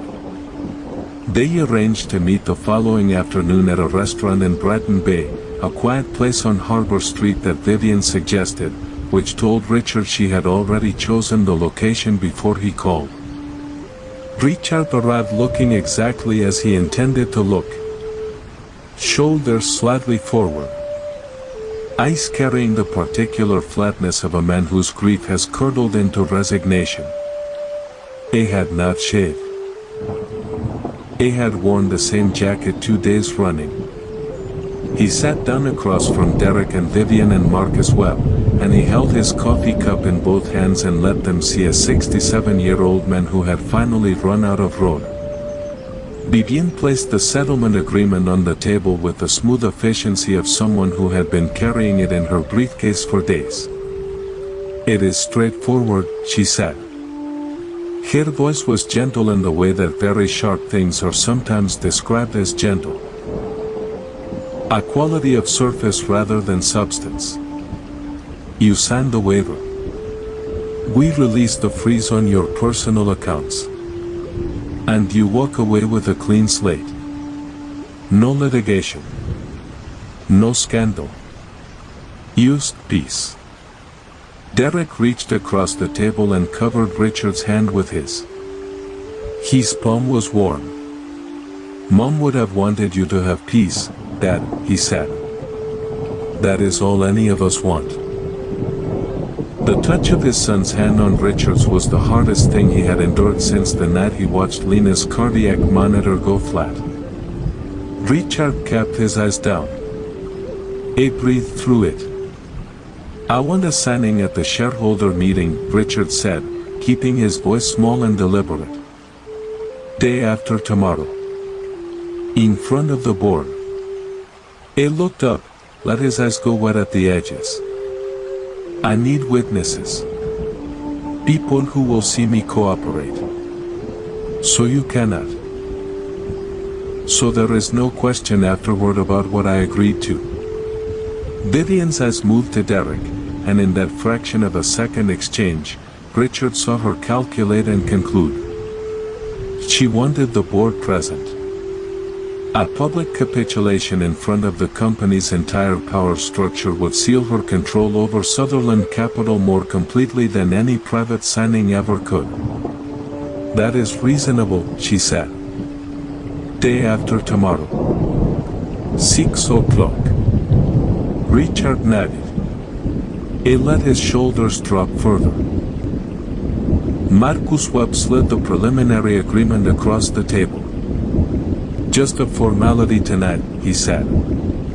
To confirm your intention. Richard picked up the pen. He initialed the bottom of the page where Webb indicated a preliminary acknowledgement. Not the binding signature. A detail that would matter later.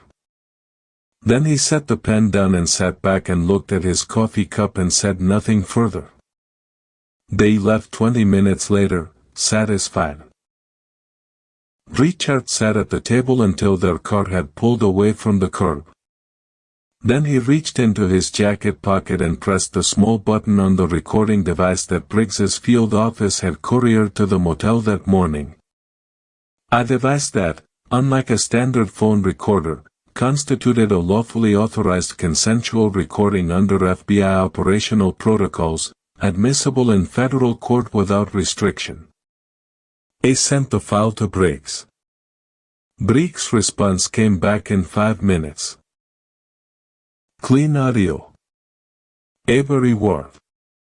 We are ready, Richard. 2 days.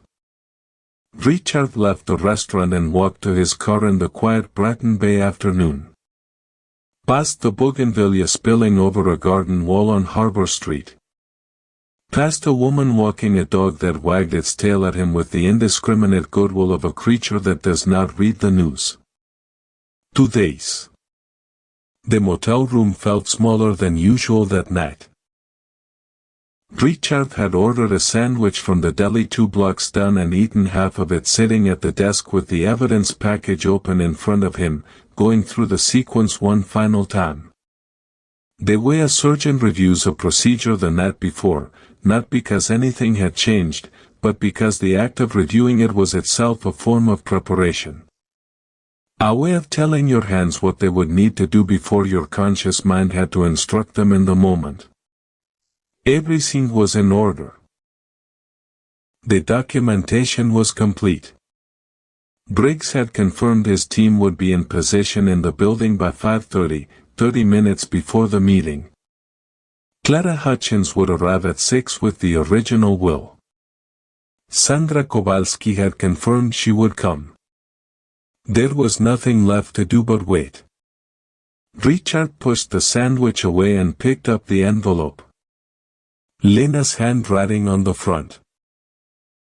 They are pressed harder than the rest, the way it always did when she was concentrating on getting something exactly right.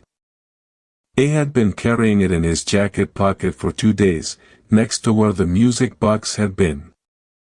He had not opened it because Clara had said to open it after reading the will, and he had read the will, and still he had not opened it, because some things you are not ready for on the schedule you are given. He was ready now. Richard slid his thumb under the seal.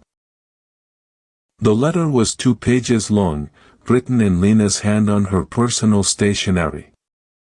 The cream-colored paper with the small embossed L in the upper left corner that she had ordered from a printer in San Marino and used for personal correspondence since the early years of their marriage.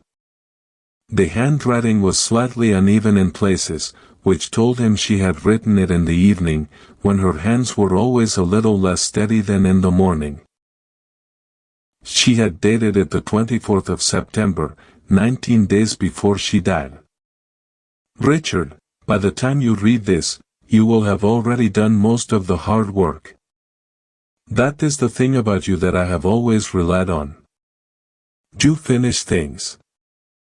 You do not leave things half done and hope the other half takes care of itself. It is occasionally maddening and entirely one of the reasons I have loved you for 32 years. Richard had to stop there. He set the letter down on the desk and pressed both hands flat against the surface and breathed with deliberate slowness until the tightness in his chest moved from unbearable to merely very painful. Then he picked it up again. I want to tell you something I should have said more often when I had the chance to say it out loud. You made me feel safe, Richard. Not because you protected me from things, I never needed that, and you always knew better than to try. But because you were there. Consistently. Reliably. Without drama or condition. 32 years of someone simply being there is not a small thing. It is, in my experience, the largest thing there is. I am sorry about Derek. I am sorry in ways I do not have adequate language for. He is still your son, whatever he has done. And I know that is a grief that lives in a different place than the grief you feel for me. Please do not let it consume the rest of your life. He made his choices. You made yours. That difference matters. The foundation I have left notes in the files. Clara has something to do with the money that is not about the money. You will know what I mean when you see it. Laugh well, Richard. Eat real meals. Call Thomas when things are hard. Let people help you. I love you. I have loved you since a conference room in San Francisco in 1991, and I will not stop just because I am no longer there to say so. Lena. Richard folded the letter along its original creases and held it in both hands for a long time. Outside, Bratton Bay moved through its late-night rhythms. A foghorn from the harbor. The compressed hiss of a bus stopping and opening its doors. The distant bell of a docked ferry. The sound of time moving forward whether you were ready or not.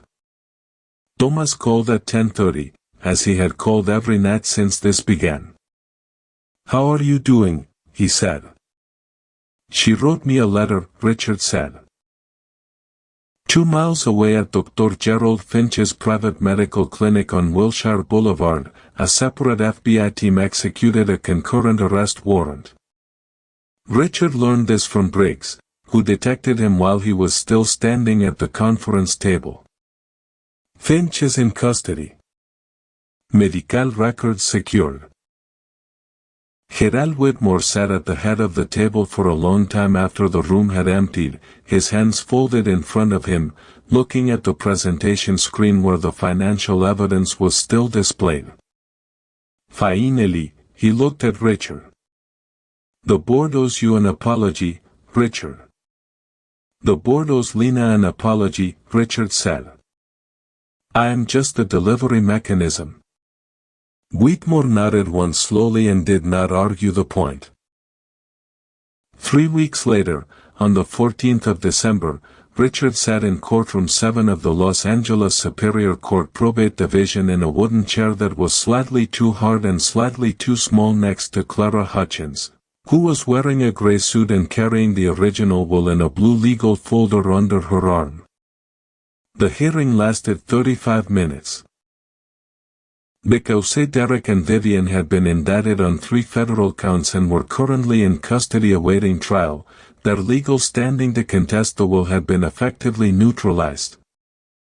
State-appointed counsel filed a perfunctory objection that the presiding judge, a woman named Honorable Patricia Serrano, disposed of in under 4 minutes with the brisk efficiency of someone who has seen this argument before and found it unpersuasive. Judge Serrano recognized the will. She struck down the emergency ex parte freeze order that Marcus Webb had filed the morning after the funeral. She restored full legal access to all accounts connected to the estate of Lena Sutherland. She confirmed Richard Sutherland as sole executor and primary beneficiary with controlling interest in Sutherland Capital Group, passing immediately and without condition. She signed the order at 11:47 in the morning. Clara squeezed Richard's arm once briefly as they walked out of the courthouse into the December sunshine. Richard drove back to Brighton Bay alone. The iron gates of the property opened when his car approached. The new security system recognized the transponder Thomas had helped him install the previous week. He parked in the driveway and sat in the car for a moment, looking at the house. The camellias along the front path had recovered from the summer drought. The kitchen window caught the afternoon light the way it always had, throwing a small rectangle of gold across the front path. Richard got out. He walked to the front door. He used the new key Clara had arranged for a locksmith the day the court order came through. He pushed the door open and stepped inside. The house smelled like itself. Like old wood and the specific quality of California afternoon light, and something underneath both of those things that he could not name and did not need to name because he had been breathing it for 20 years and his body recognized it the way bodies recognize things that have been home for a long time. Richard walked through the foyer, through the living room, into the kitchen. Lena's apron was still on the hook beside the refrigerator. The blue linen one with the small embroidered sunflowers that she had bought at a farmer's market in Ohio 5 summers ago. She had worn it approximately twice and kept it because she liked the way it looked. Richard had not been able to bring himself to move it when he packed his bag 2 weeks ago, and it was still there exactly as she had left it. The strings tied loosely in the kind of casual half-bow that means a person expects to come back and put it on again. He stood in the kitchen doorway for a long time. Then he walked to the counter, filled the kettle, and put it on the stove. He found 2 cups in the cabinet because 32 years of marriage means you reach for 2 cups even when there is only one of you, and he was not ready to stop doing that yet, and he thought perhaps he did not have to be. He sat down at the kitchen table while the kettle heated. Outside the window, a pair of mockingbirds were conducting an extremely spirited disagreement in the camellias. "I am home, Lena," Richard said to the kitchen. The kettle began to whistle. The mockingbirds continued their argument. The afternoon light moved across the floor in the slow, reliable way that afternoon light moves when the world is continuing as it does regardless. It was enough for now. It was enough. January in Brighton Bay arrives without announcement. No dramatic temperature drop, no seasonal punctuation that marks the turn of the year in other parts of the country. Just a slight change in the quality of the morning light, something cooler and cleaner in it, a clarity that the summer haze makes you forget is possible. The camellias along the front path are beginning to show the first cautious evidence of new growth. Richard noticed them on a Tuesday morning in the second week of January, standing at the kitchen window with his coffee. He thought that Lena would have noticed them 3 days earlier and said something about it at breakfast. Some small, precise observation about the specific color of the new growth. He would have nodded without really looking. She would have known he was not really looking and said nothing about that either, because 32 years of marriage includes a very detailed map of which battles are worth having. He missed her in the particular textured way that you miss someone when the acute grief has settled into something more permanent. Not the sharp emergency of the early weeks, but a steady incorporated ache. The kind that lives alongside everything else and does not ask to be addressed, only acknowledged. Richard finished his coffee. He picked up his keys. Derek had accepted a federal plea agreement in December. 23 years. No possibility of parole for the first 16 on combined counts of federal wire fraud, money laundering, and conspiracy in connection with the deliberate endangerment of Lena Sutherland's life. Vivian had refused to negotiate and gone to trial, which had lasted 13 days and ended with a jury deliberation of 5 hours and 10 minutes.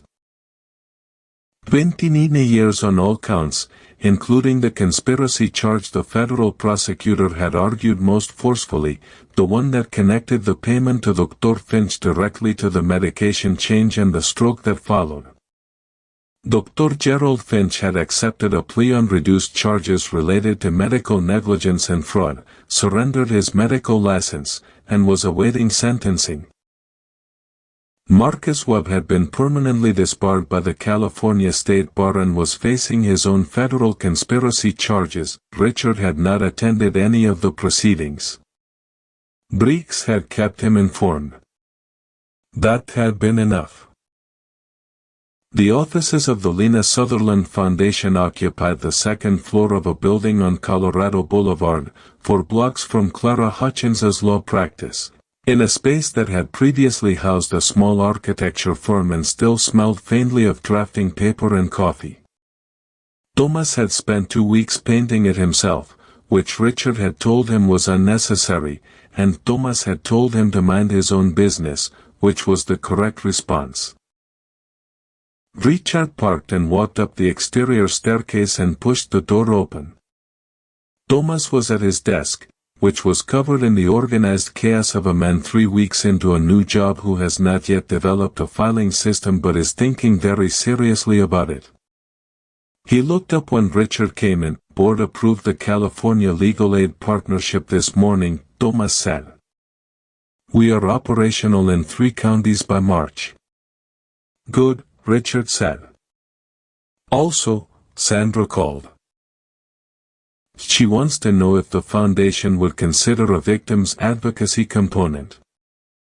Something specifically for employees who have signed coercive NDAs.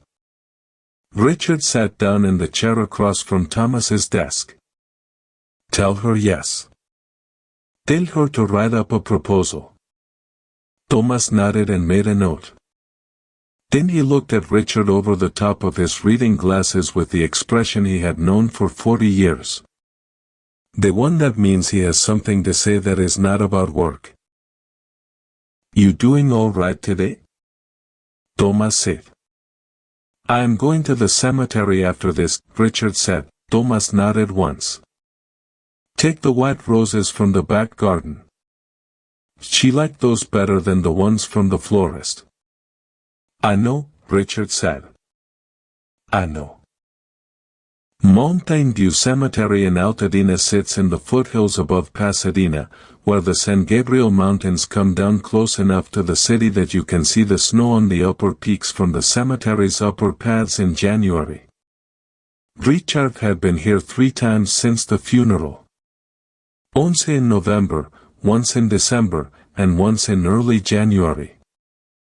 Each time he had stayed longer than he intended, which he had come to understand was not a problem but simply the nature of the place.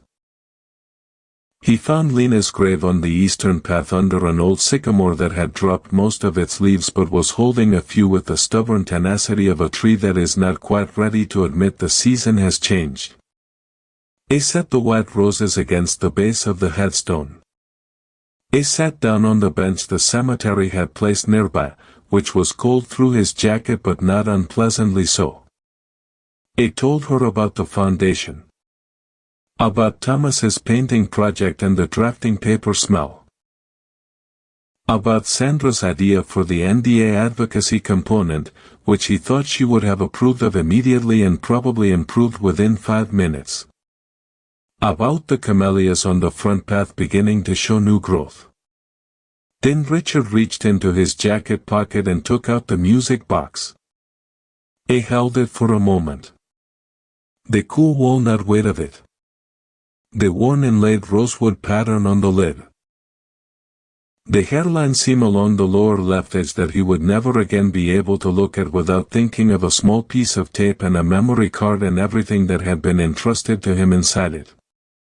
He set it gently against the base of the headstone beside the roses. I think this belongs here now, he said. The mountain wind moved through the sycamore above him.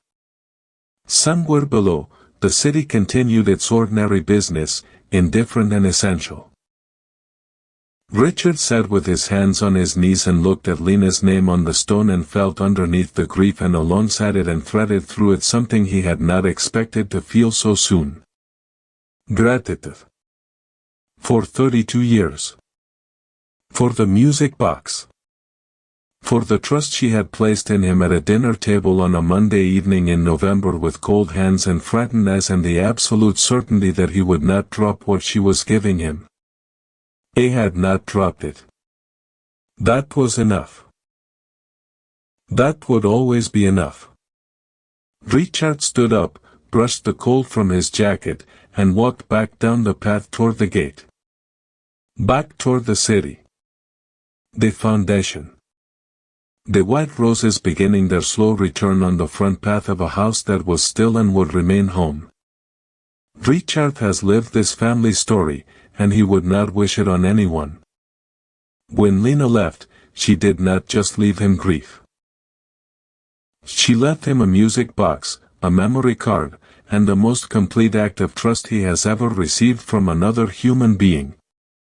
It believes God places certain people in our lives, not to make things easy, but to make us capable of what comes next. Lena was that person for him. If he could tell you one thing from everything this family betrayal cost him, it is this. Pay attention to the people sitting at your table. Not just what they say, what they do when they think no one is watching. He missed signs he should have seen. Do not make his mistake. This family story ends with justice. But justice came late, and it came at a price Richard will spend the rest of his life paying quietly. No court ruling returns what family betrayal takes from you. That is the truth no one tells you. Every family story carries this lesson underneath it. If this reached you, drop a comment. Share it with someone who needs it. And subscribe so we can keep telling the stories that matter. Thank you for watching until the very end. Stories ahead include fictional elements built for reflection. If that is not your preference, step away freely. You are always welcome. Day in.